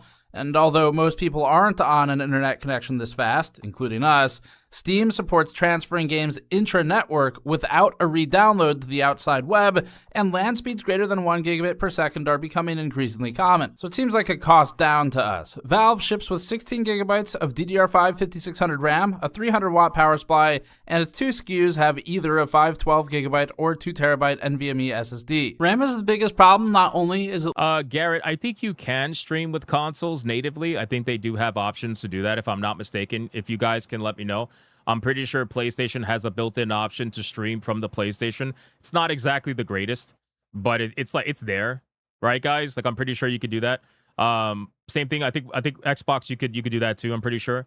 Yeah, so they do have that. Again, it's not like you could set it up to be like all pretty and shit like with OBS, but it's a very basic function. Like it is there, to be fair. Limited to 16 gigabytes of DDR5 5600, but Valve broke news to us that it would be shipping Steam machines with either a single 16 gigabyte stick or 2 8 gigabyte sticks. The obvious problem with this is channeling. Memory and dual channel will objectively perform better than single channel, although Valve claims that gaming benchmarks didn't reflect much change. The memory that's populated in the slots, like, you know, at some point you might have 2 DIMMs, at some point you might have 1. It just changes based on the supply that we can secure. But at the end of the day, it should be comparable speeds and all that. Okay. Yeah, just to be clear, basically, the system memory is 16 gigabytes. But again, to be able to build as many as we can, we have to essentially have some with 1 stick, 16, some with 2 sticks of 8.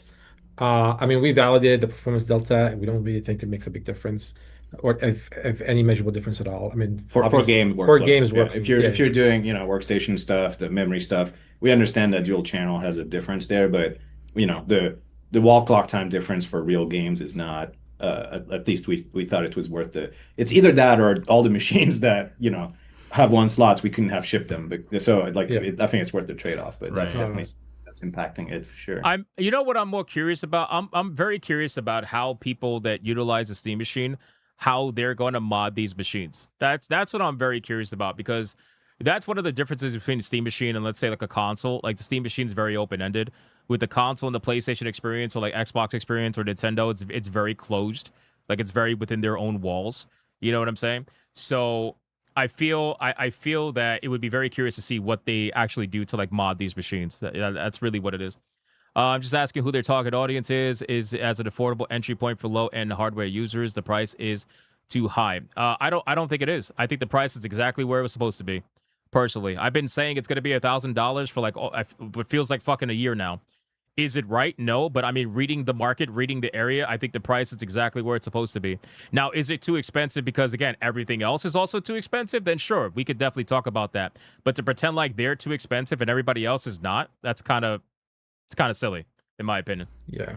But yeah, I mean, but obviously the 2 slots are there if anybody wants to, you know, use them or whatever. Yeah, it's a little bit of a weird trade-off, because it's like having 1 stick is actually better for some cases, because some people might want to upgrade to 32 and now they can just plop down another module. Right? So it's a little bit of a trade-off either way. But right now, because we can't really decide on just 1, and we have to just take the supply that comes in. We'll do some additional tests. I can't wait to see what comes from this, like in terms of other machines. I can't wait to see it, because again, like for me, I liked the amount of Steam Decks that were spawned, like Steam Deck mimics that were spawned from the creation of the Steam Deck. I really can't wait to see what Steam Machine mimics are going to come out, because in the next year or 2, it's going to happen. Guaranteed. Testing with single stick options, hopefully this week, and publish that in a follow-up. Market conditions are bad, though, and Valve is a nobody in the world of system memory purchasing. In fact, memory module maker G-Skill, whom we interviewed for our Collapse documentary, is also a nobody. and their entire business is literally purchasing memory. The companies getting priority are NVIDIA. Why do people keep calling him Rob Zombie, bro? Come on, guys. OpenAI, and other hyperscalers and data center type companies. Valve does not get contracts with Samsung, SK Hynix, or Micron, who collectively control almost the entire DRAM market. We actually have a documentary about the DRAM cartel. We spoke with Valve about that for a separate video coming up, but here's the important part. Were you able to lock in kind of contracts for memory with the suppliers directly, or did you have to jump through a bunch of hoops? Or look, there's no contracts, there's nothing. Like those guys, they are, you know, they give us a price every month or something, and they say you can buy that many, and it's yes or no. And if we say no, then they never talk to us again, right? So the RAM situation is out of Valve's control, or anyone's control, other than like 5 companies, basically. I mean, here's a pricing break. Let's be real. I'm really not surprised. Right? I'm really not surprised by that, to be honest with you. And I've been saying that for the longest time too. Is that the thing about Valve is that they're the only one that is in this little group that's playing, right? Between PlayStation, Xbox, Nintendo, and all that. They're the only one that's a private company. They're the only, like, bro, they got 330 some odd employees. They're a private company. The only reason why they're even in this conversation is because they make billions of dollars.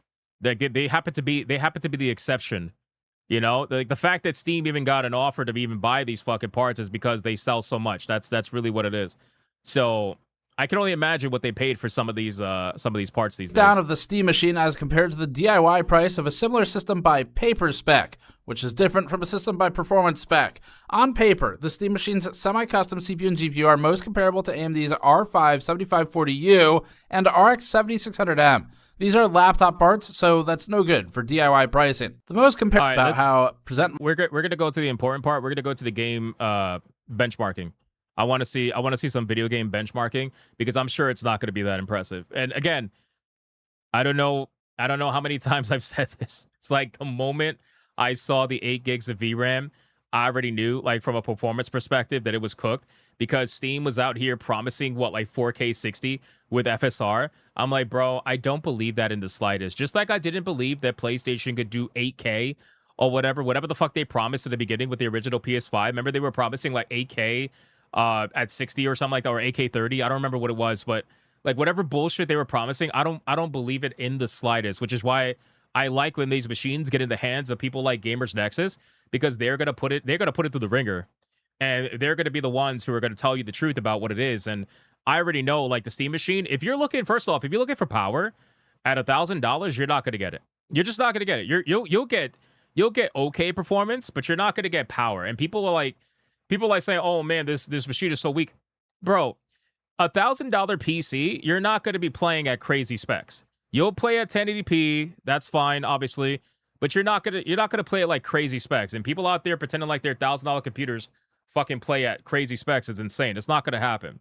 All right, I don't know what kind of $1,000 computer you're going to be using that's going to be doing that. And the so graphics you got to tailor your expectations a little bit. Pipeline work, but a lot of that is specific to Windows, including the PresentMon software. On Linux, including Bazzite and SteamOS, we use Mango HUD for login, another third-party open-source tool that Valve uses for its own SteamOS performance overlay. The frame time numbers we get from Mango HUD work for a general comparison to the PresentMon numbers in Windows, but the caveat is that they are different tools, monitoring different graphics pipelines on fundamentally different operating systems. It's not perfect, and these are not a strict A-B comparison, but it's what we have to work with. We're still learning about Wayland and the way things like screen tearing are handled on Linux, so stay tuned for that in future videos. Resident Evil 4 is up now. This is another game where we have a massive amount of data due to its 3 years on the test bench. The Steam machine ran at 94 FPS average, putting it right around the same level as the 5700 Evoke from 2019. Lows are also functionally identical between them. The 2070 Super leads the Steam machine by a few FPS, with the 2070 Non-Super below it. Wait, slow down. 94 FPS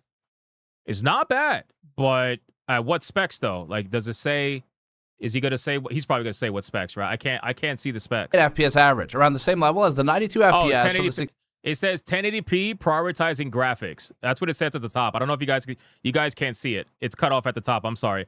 It says GPU benchmark Resident Evil 4, 1080p prioritizing graphics. That's what it says. Okay, so I don't see anything else other than that.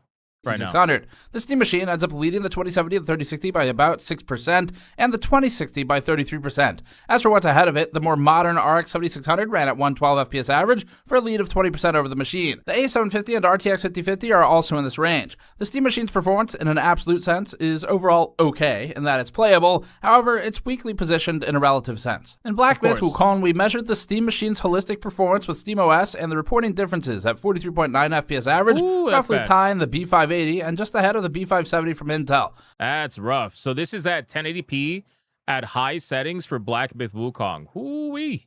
That's rough. Now, again, keep in mind, the RE engine is super fucking optimized, right? So that engine is gonna take out every little bit of performance possible. But Black Myth Wukong, which is not exactly like a super graphical game. It's not a super graphical game. But again, isn't that Unreal Engine, though? I don't know. This is going to be interesting. 1080p at high settings. Oof, that's rough. The RX 7600 ran at 47 FPS average, so technically... But again, there are people out there that don't get that kind of frames. I know it's shocking, but... Oh, there you go. Travis in the chat. Bro, I would kill for those frames for Wukong. Literally. So, you just never know, bro. You never know. An advantage, but they're comparable enough. The 5050 widens that gap despite being an awful video card, and the 6600 shows at least that the Steam Machine is outperforming the ancient GPU with modern... Now, keep in mind, that's high graphic settings, so if you go to, like, medium, you could probably get 60. So you could probably do, like, 1080p medium settings at 60 FPS, which I think would be fine for a machine like that. But again, they're doing an equal comparison all across the board, so you can kind of see how it goes. CPU combination. Comparing against older hardware, the RTX 3060 12GB is almost perfectly matched to the Steam Machine. Keep it in mind the CPU mismatch, but we're GPU bound here. Lows are also about the same. The RTX 2070 is nearly within error and variance. The Steam Machine ends up being a blend of the RX 7600, RTX 3060, RTX 2070, and B580 in this chart. It meaningfully outperforms the 6600 and the 5700. In Starfield at 1080p Ultra, which is directly comparable to our GPU suite, the Steam Machine ran at 41 FPS average and sat between... Whoa. Ultra settings on Starfield on the Steam Machine? Bro, are you trying to nuke this shit, man?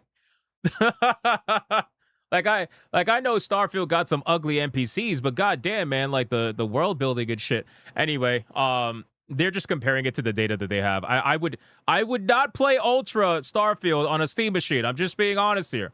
Now, it says 1080p Ultra, and it got, 42 FPS, 41.4 FPS.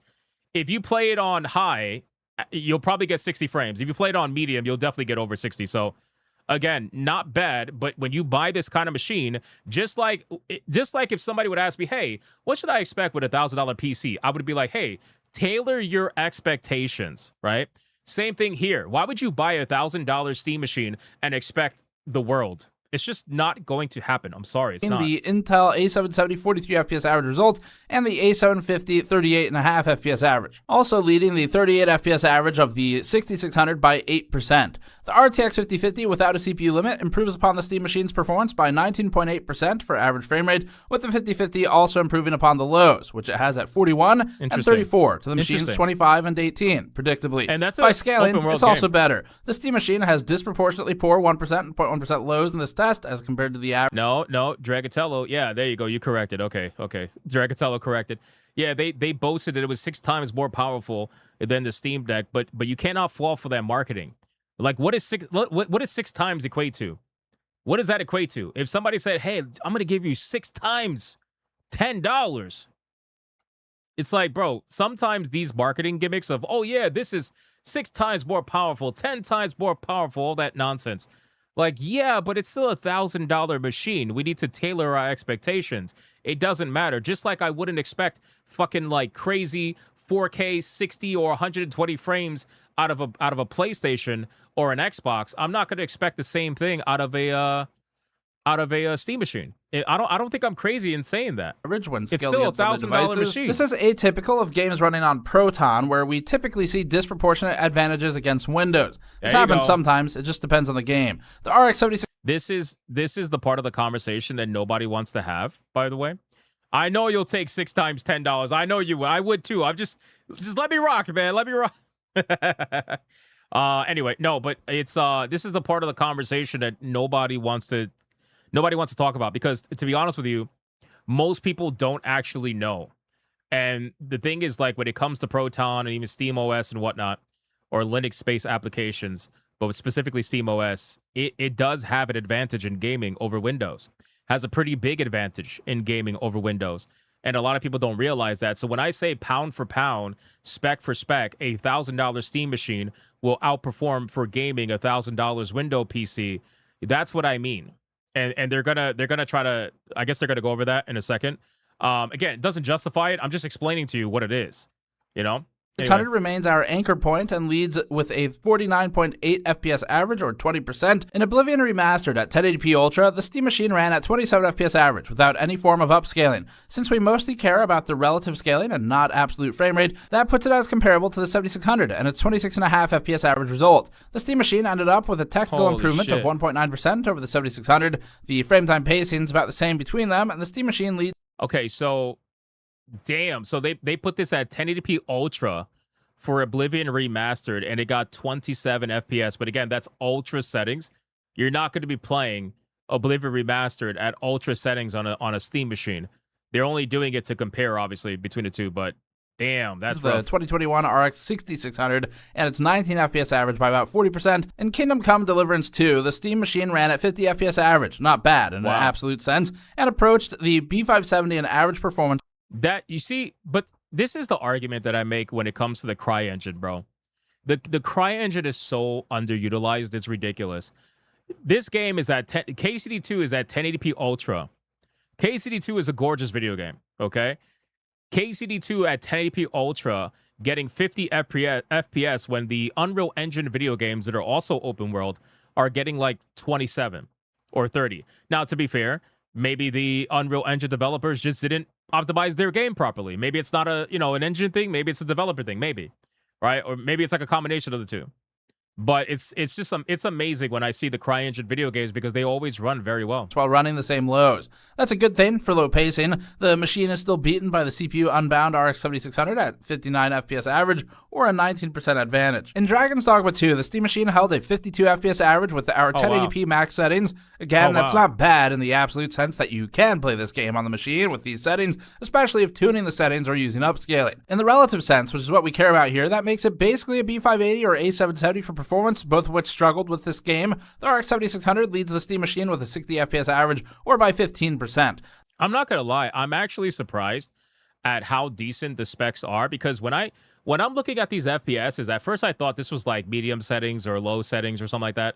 These are all like to the max, ultra max settings for the most part, with the exception of the first game. So this is basically you at your worst, and then you can tailor it to go like one step down or whatever to get to that 60 FPS. As long as you understand that some of these like super modern video games are not going to be running at max settings on a machine like this.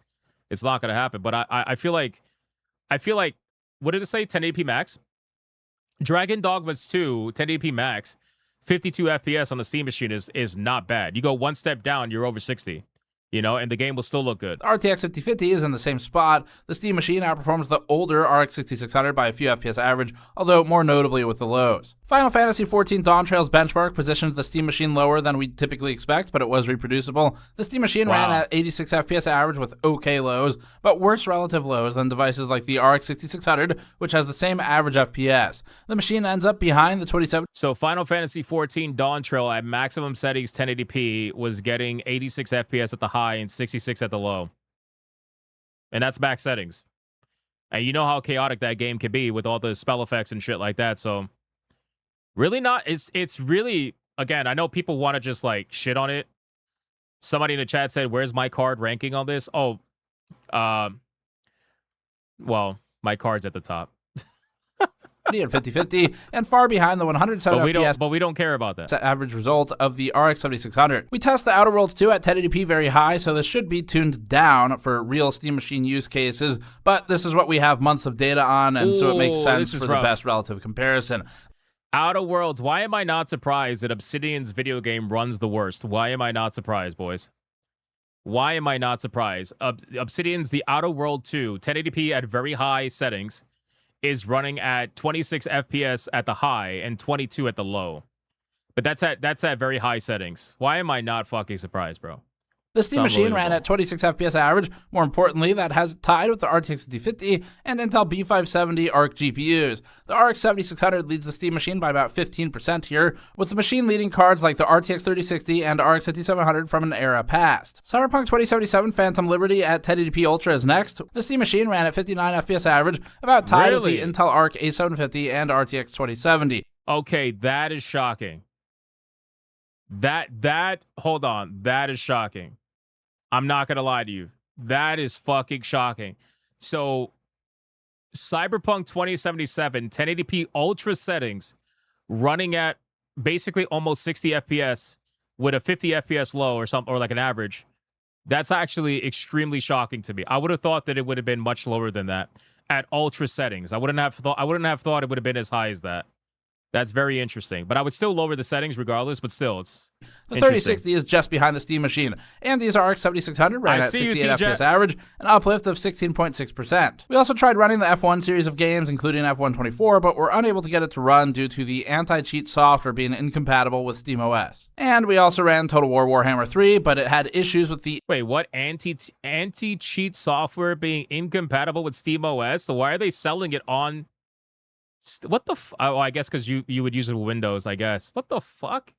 Why is SteamOS on an anti-cheat software? Anyway, in-game frame rate report mismatching Mango HUD, resulting in unreliable data. Ray tracing benchmarks are up now. We only have a couple. You'd really need upscaling for this to be workable, but everything scales relative to each other, so we'll stick to our approach for A/B comparisons. The Steam Machine ran at 21 FPS average in Cyberpunk with RT medium settings. Again, that improved with upscaling and settings tuning, but the relative rank would not meaningfully change and may even get worse versus other devices. The RX 7600 ran 8% ahead of the Steam Machine, but with worse 0.1% lows. The 6600 is just behind the machine in average, but also worse for lows. The RTX 3050, 3060, and 2070 all outperform the Steam Machine meaningfully. Valve posted a last-minute ray tracing performance patch that we also tested. The Steam Machine patch pushed it to 22.8 FPS average from 20.7, an improvement of 10%. It's a lot for a software update. We also ran ray tracing with Black Myth Wukong at 1080p high and using quality FSR settings. No, what's and wrong the result with you? was 14 FPS, so it's just not playable.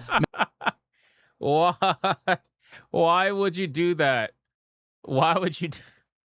That's crazy, bro. Oof, that's rough. Don't do that. Again, these are settings that are just not. They're not what most They're not what most Steam Machine users are going to be doing. Like, most people are not going to do this whole fucking ray tracing craziness, high settings, ultra settings, none of that stuff. Like, you're going to have to tailor your expectations. Again, I don't know how many times I got to say it. People may not want to hear it. Maybe on low settings and performance FSR, but at least RT in this game is really heavy, period. But especially they probably almost blew up the fucking box. Especially for the Steam Machine. Valve's last-minute patch boosted it to 16.7 FPS from 13.8. Although the absolute value is obviously low, this is a huge percentage increase of 21%. That matches Valve's expectations. Good job, SteamOS has historically improved upon frame-to-frame interval over Windows for handhelds, so we'll look at frame times individually as well. We'll start with one of the best performers, which is Kingdom Come Deliverance 2 at 1080p Ultra. 20 milliseconds per frame translates to a sub-60 but playable frame rate, and the 1% and 0.1% lows stuck close to the average as well, indicating few spikes. In contrast, this Starfield pass at 1080p Ultra wasn't much worse on most frames, but had some huge spikes, up to 40 milliseconds or more. The biggest spike logged in this run was just above 60 milliseconds. These are noticeable against the 22 to 25 millisecond standard. Well, I mean, to be fair, Starfield ran like such shit that even on my 4090 at the time, I was still getting spikes anyway. So, what are we really talking about here? Starfield, like Bethesda and Obsidian are notorious for their garbage fucking video games and how they run.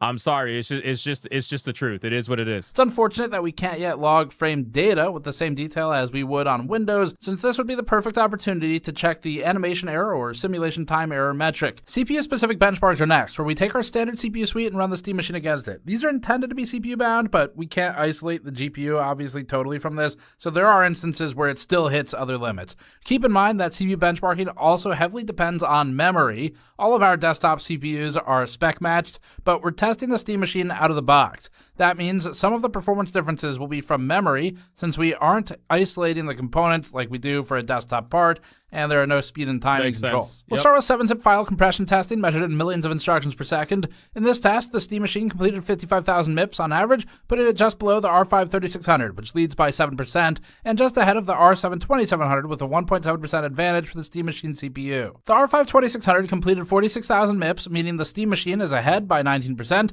Valve's Steam Machine may be a Zen 4 solution, but with its hard power limits in at least this test, it performs closer to Zen 2 and Zen Plus CPUs. In file decompression, the Steam Machine falls below the R7 2700 and R5 3600 meaningfully, outperforming only the R5 2600 on our charts. The Steam Machine ran about 7% ahead of the 2600. The 3600 outperformed the Steam Machine by 12.5%, with the 5600X at 31%.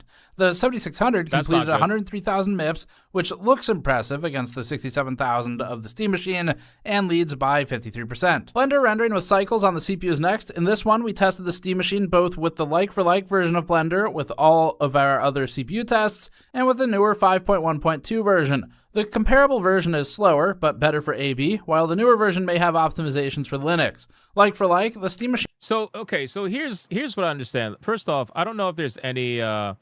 Let's go over the problems, right? We got some problems that they want to go over, and then we'll finish it up. But basically, from what I'm understanding from this so far, is that the Steam Machine performs relatively decently for most of the top tier AAA video games that they've put out there, with the exception of like Bethesda shitty ass video games and Obsidian shitty ass video games, which both notoriously run like shit. But if it's running video games like KCD2, for example, at 1080p ultra settings with basically almost 60 FPS, most people are not going to run their video games at ultra settings on the Steam Machine. So I think that there's going to be a lot of customability there that's going to allow most people to enjoy most of their library at a setting that's going to be visually appealing for the most part. At least that's what I'm getting from this. That's what I'm getting, because I thought it was going to be a lot worse, personally, especially with games like Cyberpunk. I thought it was going to be a lot worse, but it's really not. So it's curious. It definitely is curious overall. It's had it in the 40s. Let's On the talk SteamOS about the and BIOS. SteamOS. Even if you haven't used the Steam Deck, you may be familiar with the SteamOS interface since Big Picture Mode was updated to match. Valve told us from the beginning that its plan was to make the 2022 reboot of SteamOS available to install on non-Valve devices, like the 2013 original, and on desktops. But that plan has been moving slowly, with some exceptions like the Legion Go S and third-party hacks. Valve reiterated to us that it's opening up installs on third-party hardware. It also sounds like NVIDIA driver support is predictably tricky because Linux with NVIDIA, but AMD and Intel should be fine. Escape during the boot process enters BIOS, which is navigable with a Steam controller if you get one before 2027. Performance settings are entirely adjusted from inside the OS and are very limited. There aren't any controls for memory speed or timings within BIOS, which may make upgrading less precise. There aren't any overclocking options or TDP or PBT bypasses, which sadly limits the headroom of mods, useful overclocks, and competitive overclocks. BIOS consists of settings for S4 Wake on USB, S4 S5 Wake on LAN, and WLAN, Fast Boot, which is on by default, BIOS Splash logo support for presumably third-party Steam machines from OEMs and SIs, and USB hotkey support. LED options include a toggle, power, and strip LED brightness, with the strip being used for game and firmware downloading progress as a progress bar, strip effects, and strip colors. Valve's been short-sighted on its non-handheld deployment of SteamOS in several instances. On first boot, the machine immediately shows diagrams for connecting a keyboard and mouse, as well as a Steam puck and controller. After that, we couldn't get any further than language and time zone without an internet connection, and there might be a workaround equivalent to the OOBE bypass for Windows, but considering the whole thing is built around logging into a Steam account, that wouldn't really ultimately accomplish that much. Before going all in on SteamOS, it's worth considering how you feel about a Linux distribution that's built ground up with an always online philosophy, even if you can use it offline, especially with Steam having an offline mode. If you wanted to install this on a standalone desktop that's not the Steam machine, you might want to consider something like Bazite instead, just because it's built with the however the fuck you want to use it sort of use case in mind. Logging in was the first reminder that the SteamOS UI was not built to prioritize mouse and keyboard. Every time we clicked a text box, the on-screen keyboard would pop up even without a controller connected, and every menu shows controller glyphs. Some mouse cursor icons were low-res and stretched at 4K, and dragging items around in the download queue made them teleport around. The quick access menu that contains multiple vital settings doesn't have an on-screen prompt, and the keyboard shortcut is the less than obvious control. It's basically the same as a Steam Deck. If you use a Steam Deck, you'll know exactly what this interface is. +2, or on an Xbox controller, Xbox, and A. SteamOS is still controller first. Desktop mode works fine, other than some occasional flickery artifacts. The keyboard and mouse work, and it feels familiar to any desktop OS, including file navigation, typing notes, and generally navigating the OS. Since this could be used as a desktop, we'd like Valve to tweak the gaming mode UI to dynamically adapt to mouse and keyboard and not simply just support them. We'd also like to see multi-display. Taco King says so. In other words, it's a decent low-end PC. Exactly. That's really all that it was trying to be. And I don't know why. Anyway, that's enough for this video. I'm going to link it in the chat right now, and we'll finish up this particular segment real quick. Let me link it right here in the chat on YouTube and on Rumble. Obviously, go check out Gamers Nexus. I know a lot of you guys watch that and usually recommend that channel. They're amazing for breaking down that kind of stuff. But it really comes down to like expectations that people either genuinely had or disingenuously had. And I mean, what do I mean by that? There are people out there that were looking at this and they were thinking to themselves like, this machine, because it's Steam, is somehow going to be like $400, $500. And it's like, it's not. It was never going to be that. It was never trying to be that. I think people really don't understand the Steam platform. I mean, I'll give you a perfect example. I mean, there's a tweet that's making the rounds right now because I guess people are clowning on this guy. I don't know who this is. Detective Seeds. He posted Steam consoles available in 2026. I think $399 might be the price point based on the specs, brother.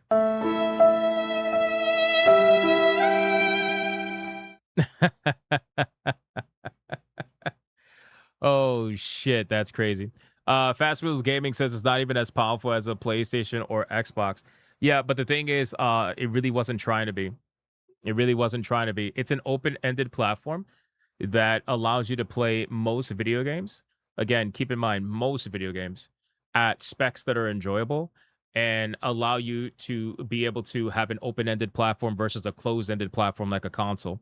Because you can say what you want to say, but like I said earlier in the video or in the segment, when it comes to Steam and when it comes to just overall PC gaming, it's a lot more open-ended than it is on console. If you play on console, not only do you got to pay to play online, which that's going to make it more expensive than your Steam machine eventually. It's only a matter of time, right? Obviously.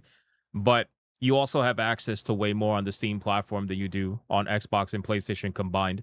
You have access to video games that you otherwise would never play. I mean, people talk about exclusives, right? People talk about exclusives, but they never acknowledge the fact that there's a lot of exclusives on PC that people don't even talk about.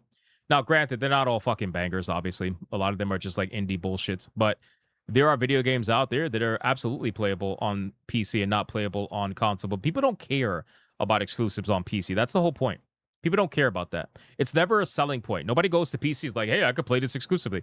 It's never a selling point. Like you go on PC because you want open-ended gaming. That's what you go. You go on PC for that. But yeah, so this post, the funny thing about this post is that I feel like this was the mindset of a lot of people. For some reason, and I've mentioned this before, I never quite got an answer for this. I don't think I ever will. For some reason, people look at Steam as like the third world country, meaning like if Steam is releasing something that other companies have released, then there's no way that it could be more expensive than what other companies have released. And I don't understand why people have that mindset. I just don't.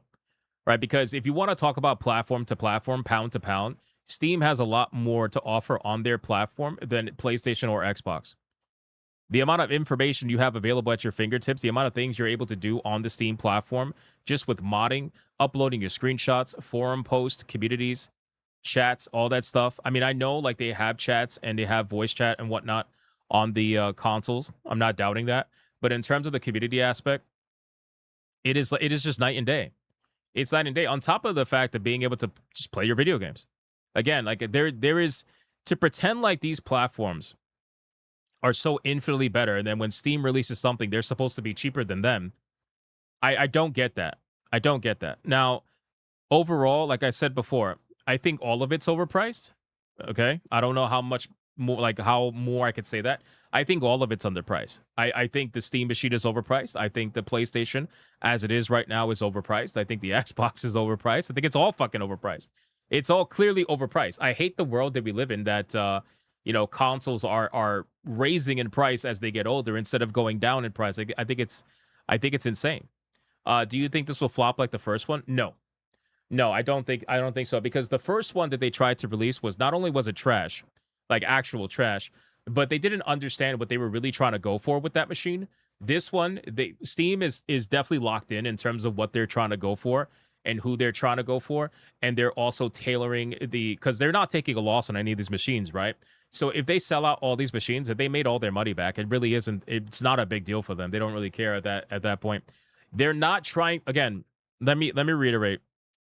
They're not trying to sell like PlayStation 5 level consoles.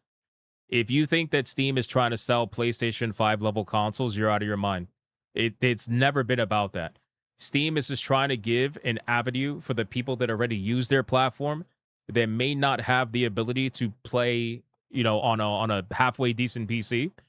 So they're offering this as a means to be both a TV alternative and also a PC, like a usable PC. And that's what they're really trying to. You sent the golden poop. Thank you. I appreciate the golden poop. Thank you, sir. But they're not subsidizing this. So because they're not subsidizing this, it really isn't going to be a flop for them, because keep in mind, Valve is not a hardware company. I don't know how many times I got to say it. They're not a hardware company. They're only doing this to enrich the people that use their software. That is really it. They don't want any excuses for anybody to not be able to access their software. And if they sell 20,000, 50,000, 100,000 Steam machines, that's just 100,000 more people that are guaranteed to be using their software more than they already are. That's really all it's about. Steam is never going to be this company that is like going to compete with PlayStation and Xbox on a hardware level. It's never, ever, ever going to happen. And only the console superfans or people that don't understand Steam are thinking that way. Nobody else is thinking that way. Steam is not thinking that way, never has thought that way, never will think that way. They're not about that. Because for them, the way they compete is by making you want to use their platform. I mean, Gabe said it himself. They make 18 to $20 billion a year with 335 employees working at the company. This is not flopping. Whether you think it's worth it or not, it's not flopping, because for them, they don't care like that. They're going to sell what they're going to sell, and then they'll restock it when they can, But I do wish that this was cheaper. I do wish that this was much more affordable, of course. Just selfishly speaking, of course. Why would I want to spend $1,000 on something when I, could want to spend 600 or 700 or whatever, But unfortunately, once we started seeing the consoles go up in price, we already knew the writing was on the wall. We already knew the writing was on the wall. This is not a good product at this price. Yeah, but the thing is, neither is the PlayStation, neither is the Xbox at their prices. I don't believe those consoles are worth the $900 price point of the PS5 Pro. I don't care how much of a super fan somebody is for PlayStation. They barely got any fucking games. They're a locked-in system. You can't use their PlayStation for anything other than what it is, unless you jailbreak it or something. But again, none of these things are worth at the price that they were listed at, right? So that's why people be like, oh, you're fanboying for Steam. No, none of it is worth it. Just like when I saw the Steam Deck, you guys know, when I saw the Steam Deck go to $900, whatever it was, $50, what's the first thing I said? Don't buy it. It is not worth it. At this point, it's not worth it. You should probably look at alternatives that are probably around the same price, but with much more performance. Because the Steam Deck, at the price that it is now, is not worth the price. Nobody said it was going to flop. Oh, there's plenty of people saying it's going to flop, bro. All you got to do is go on Twitter right now and type in Steam Machine DOA, and you're going to have all the console fanboys being like, Steam Machine is going to flop. They don't even know what it means. They don't even know what that means. They generally don't care to understand what's really the point of all this. The base PS5 is almost half of the price of this so far. Playing games, that's the better choice. You're talking about playing games on the PS5 is the better choice? I mean, sure, if you want to be limited to the amount of video games that you could play, yeah, sure. I mean, that's fine. That's okay.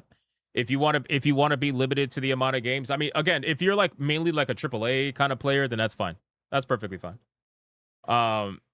Bad take on X most day. Yeah, I know. It's a bad take on X. Every day it is what it is. No, but I'm just telling you what it is. It's not just X either. I mean, YouTubers too. But again, most of the YouTubers that are complaining about it are people that are console warriors. It's kind of how it goes. If I had nothing to play on right now, the only option I'd be doing is playing the RO Go Touch Grass games. Yeah, so, you know, I'll say this. The Steam Machine is going to... It's weird, right? Because I really do think it falls in this super niche category. And I've been saying this since the moment it was announced. I was like, this thing is really fucking niche. Like, anybody that thinks this is supposed to be some mainstream appealing machine is not... It is not what it's supposed to be, right? Looking at the Steam Machine, again, it's so niche because the hardcore PC players that would use something like this probably already have better computers, right? Is that fair to say? And then the people that don't have hardcore computers or like are not hardcore gamers or maybe they're casual gamers, this will probably be too expensive for them because they're probably not invested in the Steam platform as much as someone would be to want to spend this much money. So this machine is really like the more that you're invested in Steam, the more likely you're going to buy this machine. But the chances are the more invested in Steam you are, the better the computer you probably already have, right? So that's kind of strange. So this would have to serve a different purpose. This would have to be someone who wants, like, okay, I'll tell you why for me, why I want it. Okay, for me, it's a lot of the time I get extra gaming in using my Steam Deck, right? Because I'm very rarely, like, unless I'm on YouTube, I'm very rarely, what do you call it, on my computer. So I get a lot of my extra gaming time just kind of like chilling and using the Steam Deck. For me, the Steam Machine will fill in that gap drastically at a much more appealing visual performance and just performance overall.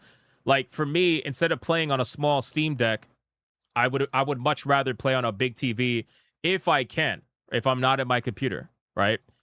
So that's really the only thing, because like for me, I'm very invested in Steam. Obviously, I have like 2,600 games on Steam, so that's like obviously a level of investment that a lot of people are not in there. So I don't know. It's so weird where this is gonna fall. It's so weird where this is gonna fall. Hypno gaslighting us about the GameCube, just like the marathoners. Oh yeah, sure. Oh yeah, sure. Absolutely. My laptop's not a gaming PC and it's better than the Cube. Okay. And my desktop is better than the Cube too. Like, what? Again, the Cube, just because you have something better than the Cube doesn't mean that it makes the Cube not attractive to certain buyers, right? Like, I have a machine that's better than the Cube. I'm still getting the Cube, like, because again, for me, it's like I want the plug and play aspect of it. I want the portability of it. I think the portability of it is really attractive. Being a small little fucking cube box, I think it's really attractive to have that. Being able to just plug and play it and have my entire Steam library available right then and there without having to plug a fucking laptop into my TV or a PC into my TV. I mean, obviously, I could use my my current traveling computer. I could use my traveling cube computer to play PC games on a TV. But then I have to go through the actual Windows, load up Steam and whatnot in order to do it, where I could just want a plug and play experience. You know, kind of like the reason why I use the handheld, because I just have a play experience. Turn it on, play, done, easy. But again, I think it's going to make more sense the more invested you are. The less invested you are, I think people would rather say that they're going to wait. And I can't blame them. I can't blame them. For people who are like, I'm going to wait, you know, it's a little too much. Can't blame you. I cannot blame you for that. All hail the GameCube. Are we really calling it the GameCube though? Are we really calling it the game? My GameCube has a handle. I think that somebody's gonna make a mod to put a handle on this thing to really turn it into the GameCube wannabe. I really think that's gonna happen. That's where Xbox Play Anywhere is convenient, but the size of the compatible games still lacking. Yeah, I mean that's fair too. That's fair too. I think again, there is nothing bigger than Steam's library. There's no doubt about it. It doesn't matter. It doesn't matter, like, how do I put it? It doesn't matter what the side that you're on is. Like, it doesn't matter if you're like a console person or whatever. The truth is that Steam has the biggest library. There's no doubt about it. It is not even close. There are more video games on Steam than on all the other platforms combined, right? Now, again, a lot of them are just trash indie video games that, you know, are vaporware or whatever. It's fine, I get that, but I'm just telling you what the truth is. There's a lot of interesting, fun video games that are available on the Steam platform, on top of all the AAA releases, too. But this will also make an interesting conversation because now we know that there's going to be exclusives for PlayStation again. So I wonder if the people who were probably going to jump ship to PC from PlayStation, are they reevaluating that? Because there were some people that were thinking about doing that. So I don't know how that's going to work, you know? But hey, here's what I'll say. More options are better. More options are definitely better. And what I'm more interested in is not necessarily the Steam machine by itself. I'm more interested in what the Steam machine is going to spawn. Just like the Steam Deck spawned your ROG Ally X's and all these fucking handheld machines that are just like way better than the Steam Deck now. I think that the Steam machine is also going to spawn a whole bunch of machines that are very similar, obviously, utilize Steam OS, or some might even use Windows. They just like with the handhelds. There are some handhelds that use Windows, and they perform infinitely worse than the ones that use Steam OS. That's just what the numbers say. But it'll be very curious to see what spawns from this. That's what I'm more curious about, because then that's going to open up a lot for people to have different options. You know, if somebody was smart, maybe they will subsidize. Maybe if somebody has a better supply chain in terms of memory and stuff, they can offer the same exact Steam machine, but maybe for like $100 cheaper or something. You know, that competition's great. Competition's great, and that's what I want to see. There was one comment. Hypno, if GTA 6 is revealed to be $80 to $100, you know why I still want it? I don't know. I'm not buying GTA 6 till it comes out on PC, so I don't know. Nah, Reboot owns the words GameCube. Oh. Can it run Epic Game Store? I think it can. Pretty sure it can. It's a PC, so I'm pretty sure it can. Can't complain about more options. Yeah, exactly. That's the whole point. The Xbox Ally X is a greater device. Well, that's my point. That's my point, right? Like the Steam Deck for me, yeah, it's great. But with the Steam Deck spawned other machines that utilize Steam OS that are even greater. So that's a plus for me, personally. We are at $46 away from Tier 2. Competition stands at Felicia 2. Oh my God, Tifa's losing, bro. This is crazy. This is crazy. Get a Steam machine over a Mac install on it if you like Mac. There was one other question I saw that I wanted to... Steam numbers don't matter. Yeah, I know. The Steam machine is an Xbox, therefore it's a win for all of us. Yeah, well, I mean, everything's an Xbox, apparently. Remember? Watch as Nintendo would try to sue. They're not gonna sue, bro. Get the fuck. They're crazy. They're crazy. All right, let me resume TTS really quick. Let me see what you guys have to say about all this, and then we'll keep going. We will keep going. I saw some super chats over on Rumble. Let me catch up on that really quick. We got Torno with a 2. What FPS will it get on Batman Arkham? Judging it from modern AAA shit games is judging hardware performance from badly developed software. Hashtag Tifa. I think it'll get decent Got FPS. a Legion goes Z1 Extreme. YOSTTB SSD used 4650 earlier this month. Handheld, not desktop, but still 8 RAM and 5112 games is just rough. Hearing Sonya talk about tech is so weird. It's so TFA. It's so weird. What the? Hey, yo, what is that? I like hair, not fur. I sign an EO protecting pets, not furries. What? Here, kitty, sniff, sniff. Oh, come on, bro. Biden, leave. No. Don't really care for the price. My PC is $3,058.42 plus. Okay. At Gap_Steve That's celebrates 40 months of membership. What has more lives than a cat? A frog, because it croaks several times a day. Drum emoji, drum emoji, Oh my drum God. emoji. Oh I my remembered God. I have the free member chat this month. Wow, TJ. Why did the 40 months. refrigerator had a warrant for its arrest? Because it was on the run. Oh, shut the fuck up, bro. Can it play Minesweeper or League of Legends? I don't know. That's a good question. Before I got my question. Steam Deck I was strictly console, so anything over 30 FPS won't bother me. Oh, that's fair. And I want that a lot of damn people are like that. controller. Bro, you're not going to be able to get that controller because, like I also predicted, they're partnering the controllers with the Steam machine. They're partnering the controllers with the Steam Tifa by machine. Felicia, can I get an amen? Holy shit. Holy shit.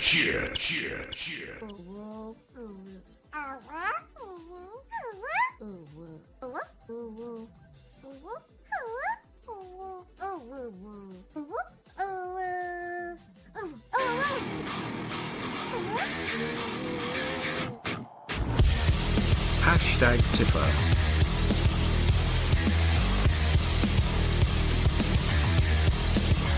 Holy shit. Wow, guys, we're not even like in the waifu battle yet. Hold on. The chair shots are coming out.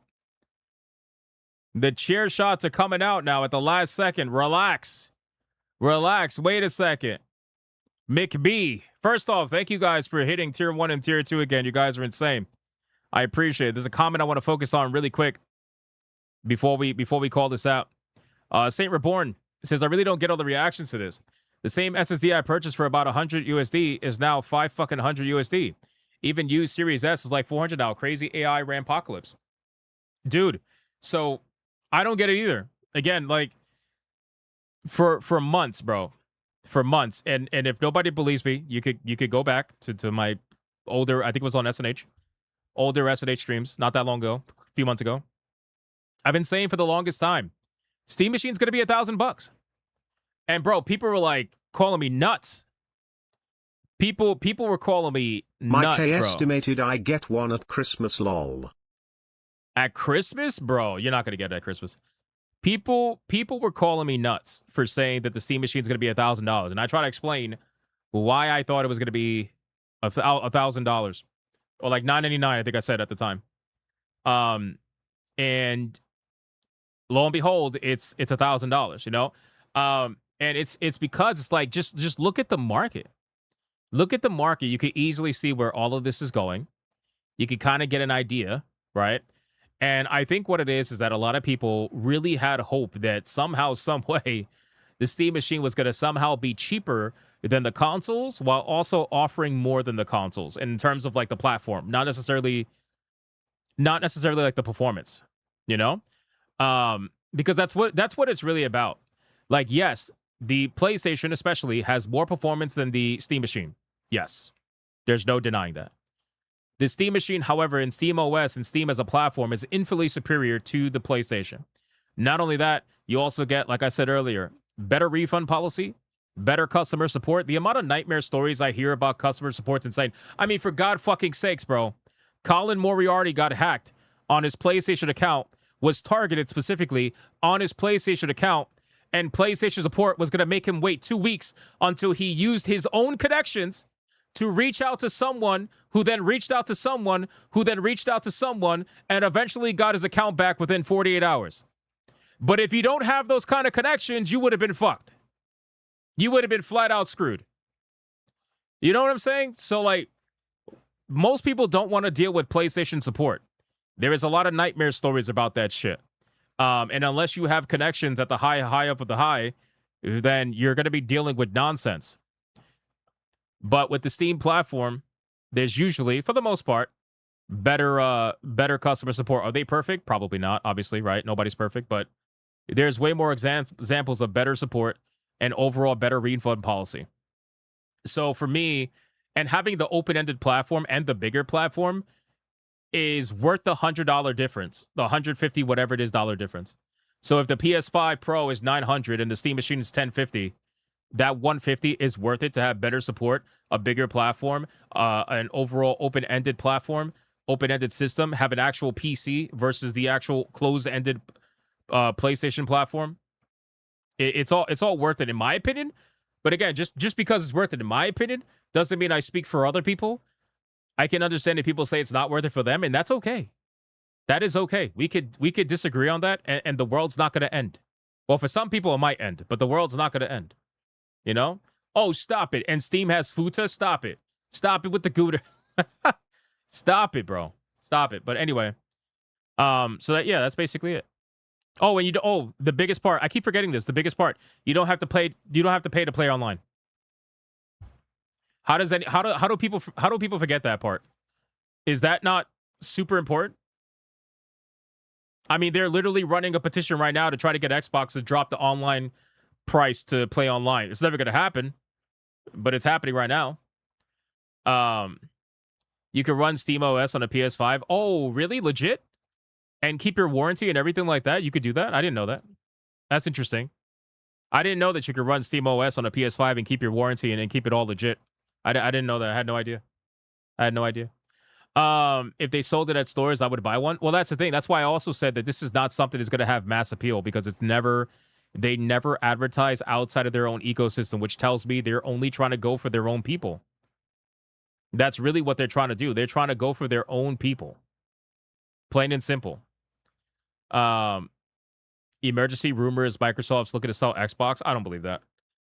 Not yet, anyway. Maybe if Asha Sharma fails to turn things around, then maybe we could revisit that conversation. But as of right now, I don't believe that personally. All right, let's address these Red Boys really quick because they came in strong, bro. Holy shit. Listen. T-Jab, can we get an update, bro? Felsteph, everybody sending jewels. I appreciate it. Thank you, guys.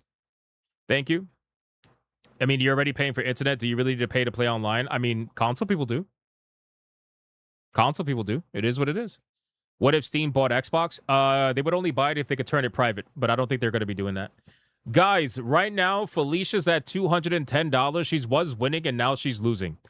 Tifa's at $331.44. And that's because, to start us off, Mickey dropped a $200. I know I'm skipping the NPC video again. I know I'm terrible. A $201 Red Boy Gigabanger. Hold up, real question. Which is cheaper, an iPhone or a Steam machine? You know what? You got a point. $201 Red Boy Gigabanger. Let's go. We have ourselves a Red Boy Hyper Banger!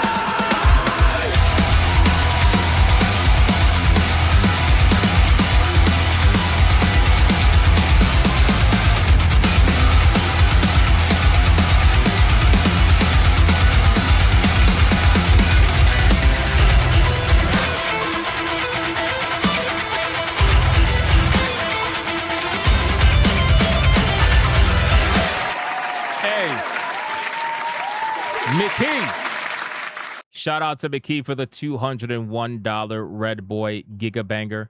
Thank you so much, my man. I appreciate that. That's absolutely insane. It looks like that is a sniper shot dedicated to try to take out Tifa. We're going to see if it works, my man. We're going to see if it works. Shadow Walker joined in with a hashtag Tifa. A $100 Red Boy Hyper Banger. We have ourselves a Red Boy Hyper Banger!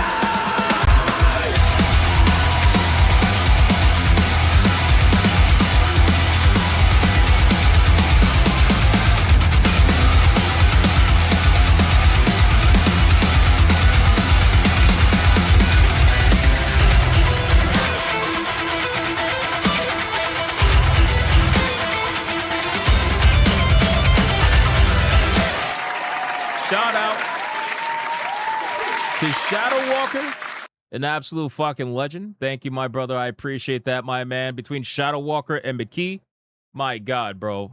Crazy. Turning this ship around. It was a crazy snipe. Evil Strains, thanks for the jewels, my man. I appreciate all the poop. Thank you, my brother. Thank you. All right, boys, listen. I'll say this. Fantastic conversation about the Steam Machine. Thank you guys so much for at least hearing me out. And, again, even if we disagree on it, perfectly fine.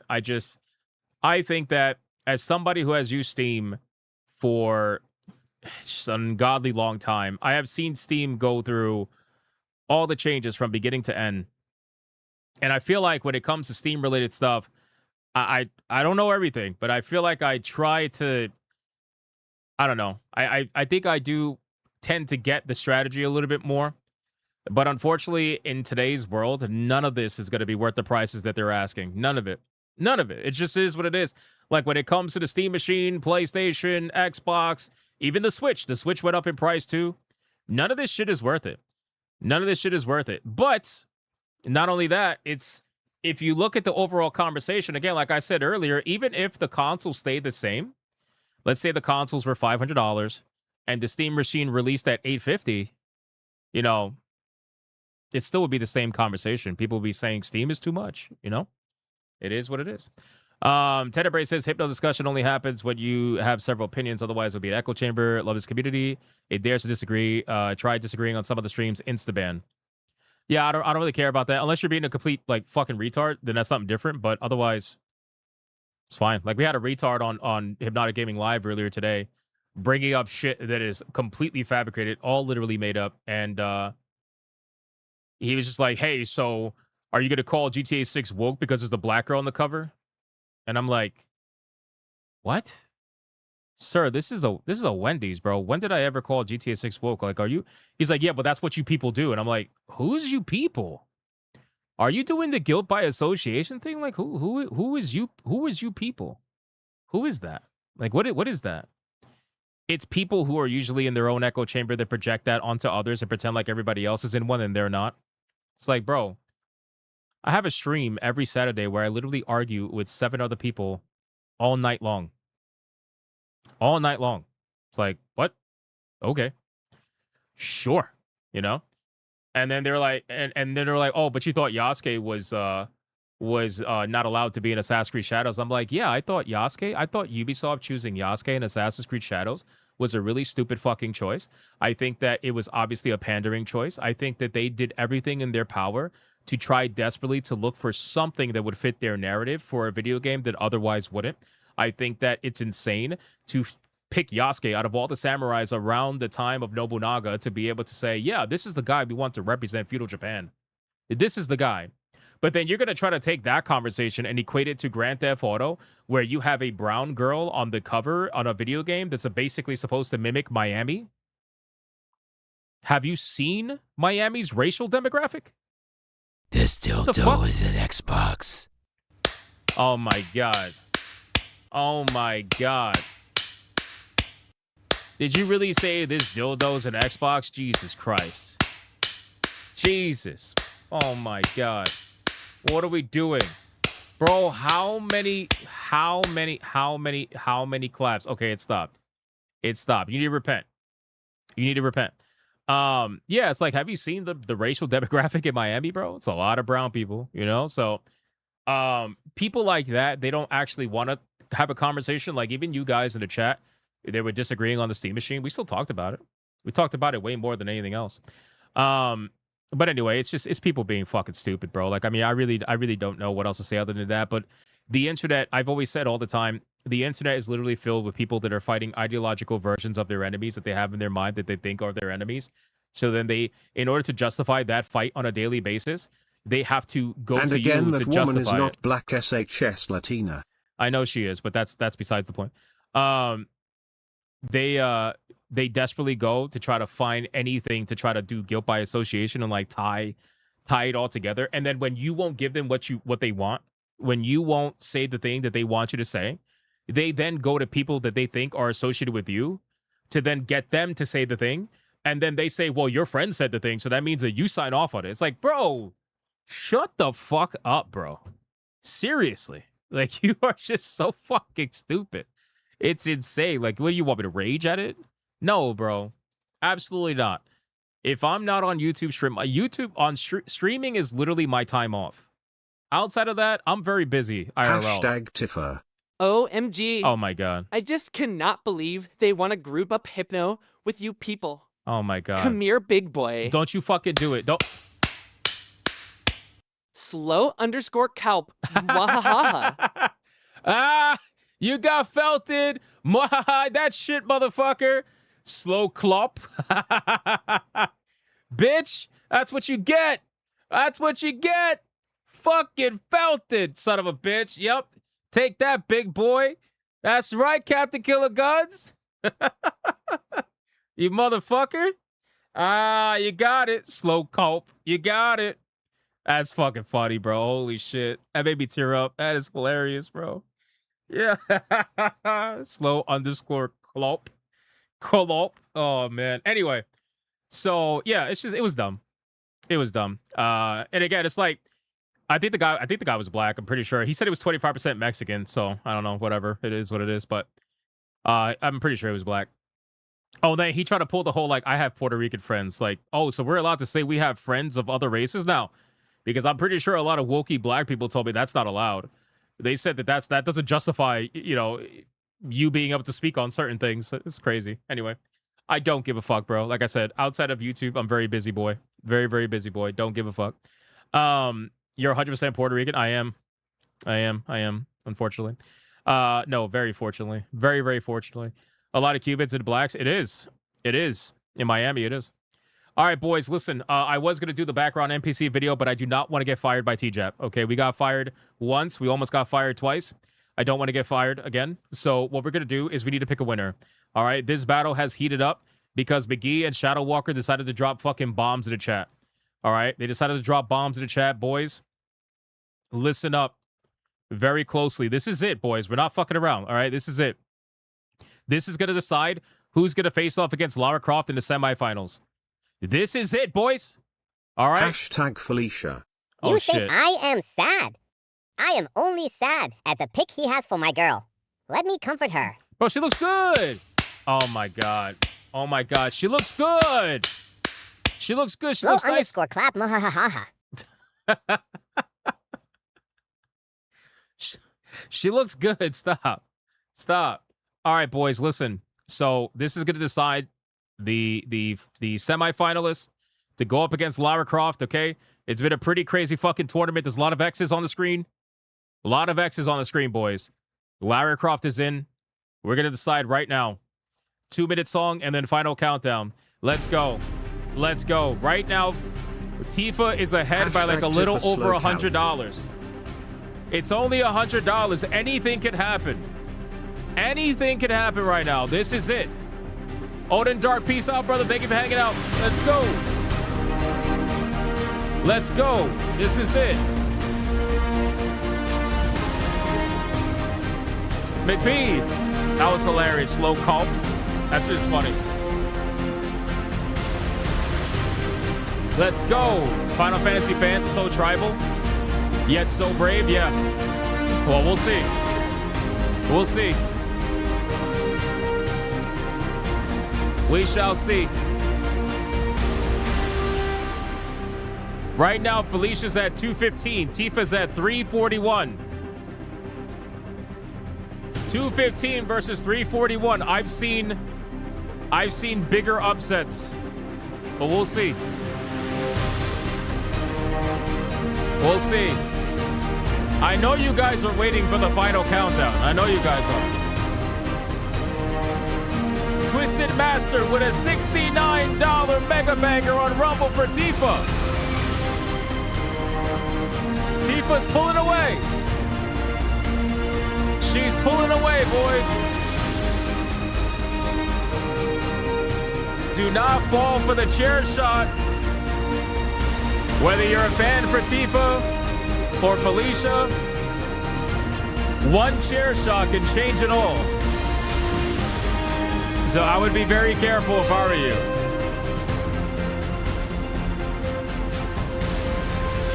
How much is the Steam Machine? Honestly, it's $1,050 for the base model without a controller. Hashtag Tifa Tribal for dem tits. Tribal for them tits is hilarious. Yo, that's funny. McGee, thank you for the 5. Boys, final countdown. This is it. The last super chat that shows up on my screen will be the one that counts. My screen. Here we go. 5, 4, 3, 2, 1. This is it, boys. I'm not fucking around. This is it, man. Decide their fate. Decide their fate.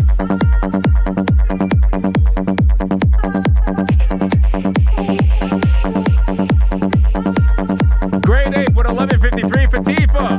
Hashtag Tifa.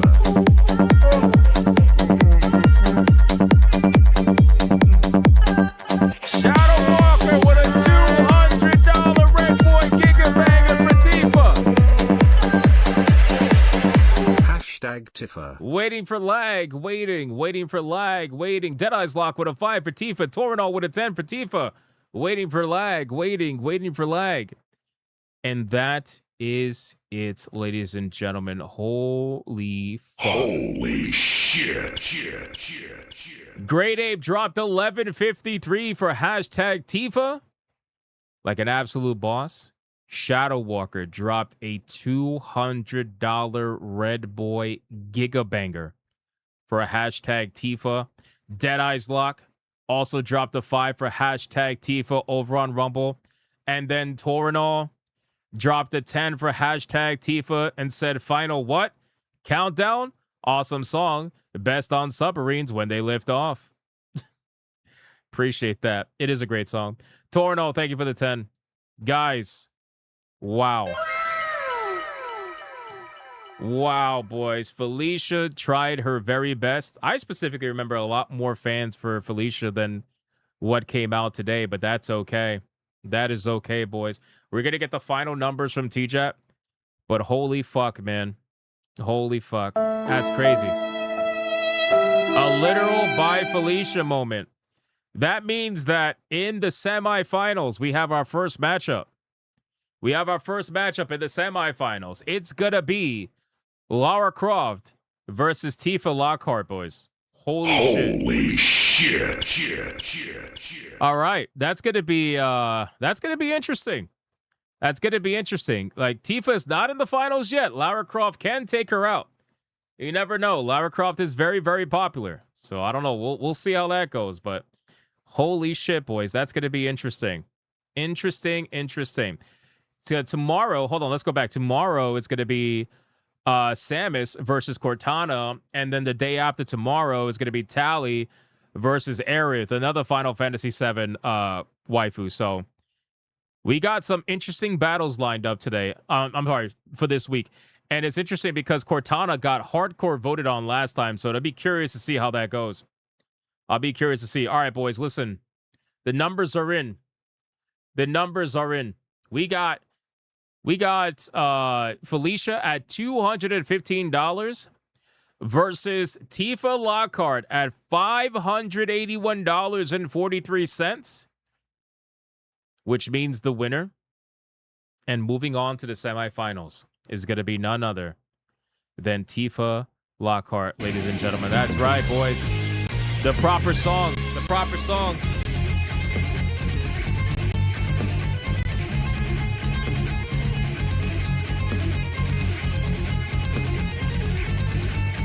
The proper song.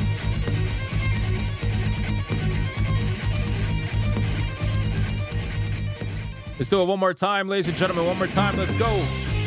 Let's go. No furries anymore? Oh, come on.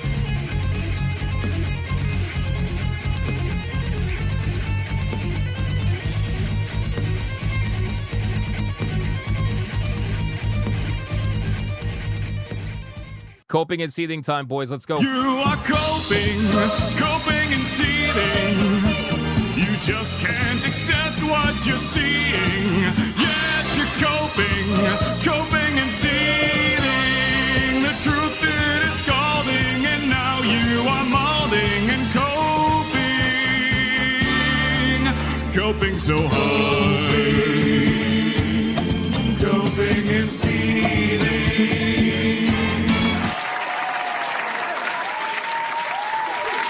That's going to be it, boys, for the waifu battle. Join us over the next couple of days to decide who the next semifinalists are going to be. But for right now, Lara Croft and Tifa have moved on, and they will face each other when the time is right, boys. When the time is right. All right, guys. Listen, fantastic stream.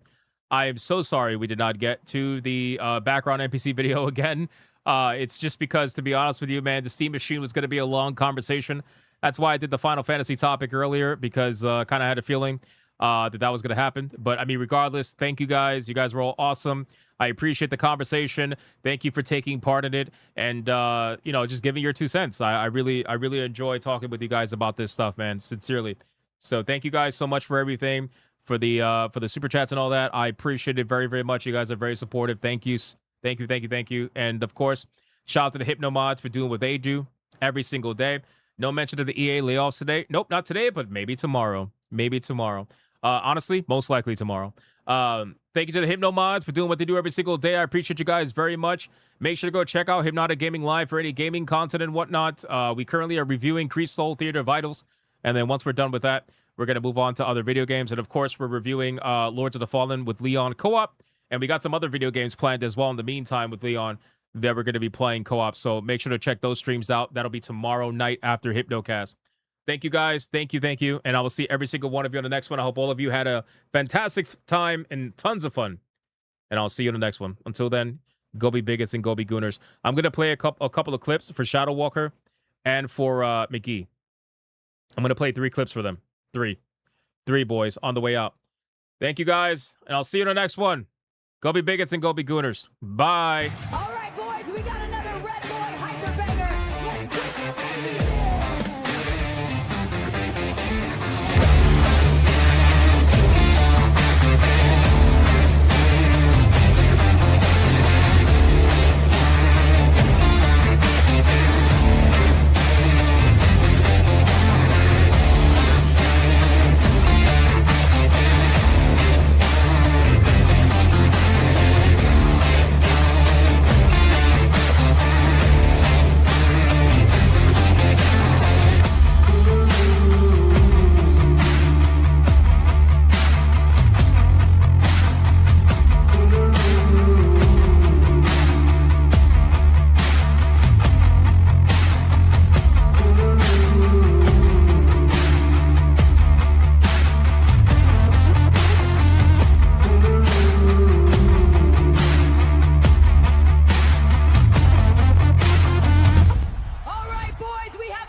Her dog, or her cat, was named Vagina.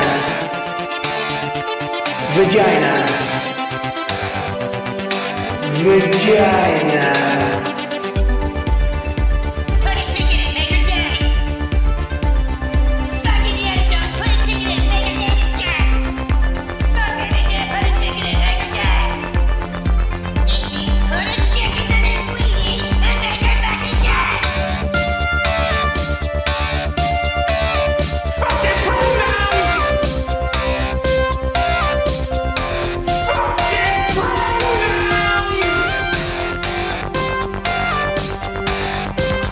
Fucking gender ambiguity! Fucking current day Californian shit! That's all we fucking know! Cause we're boring! We're so fucking boring!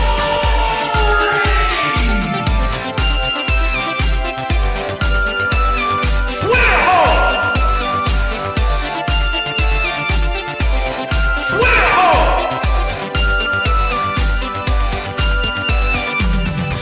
Get it right!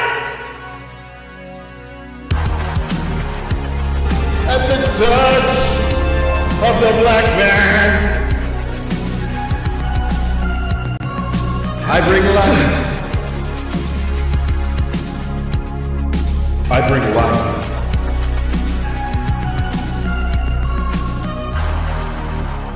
I bring life.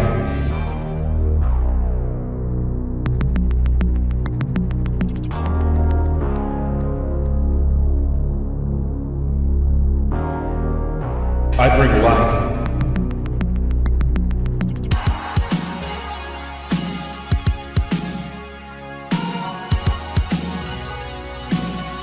I bring life.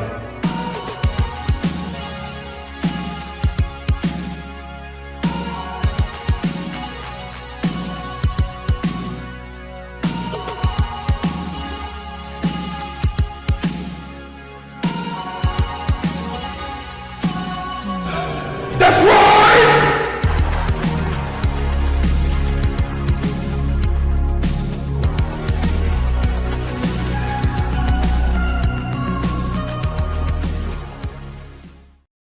Why the hell are you still here? Go on. Get out of here. Go play some video games.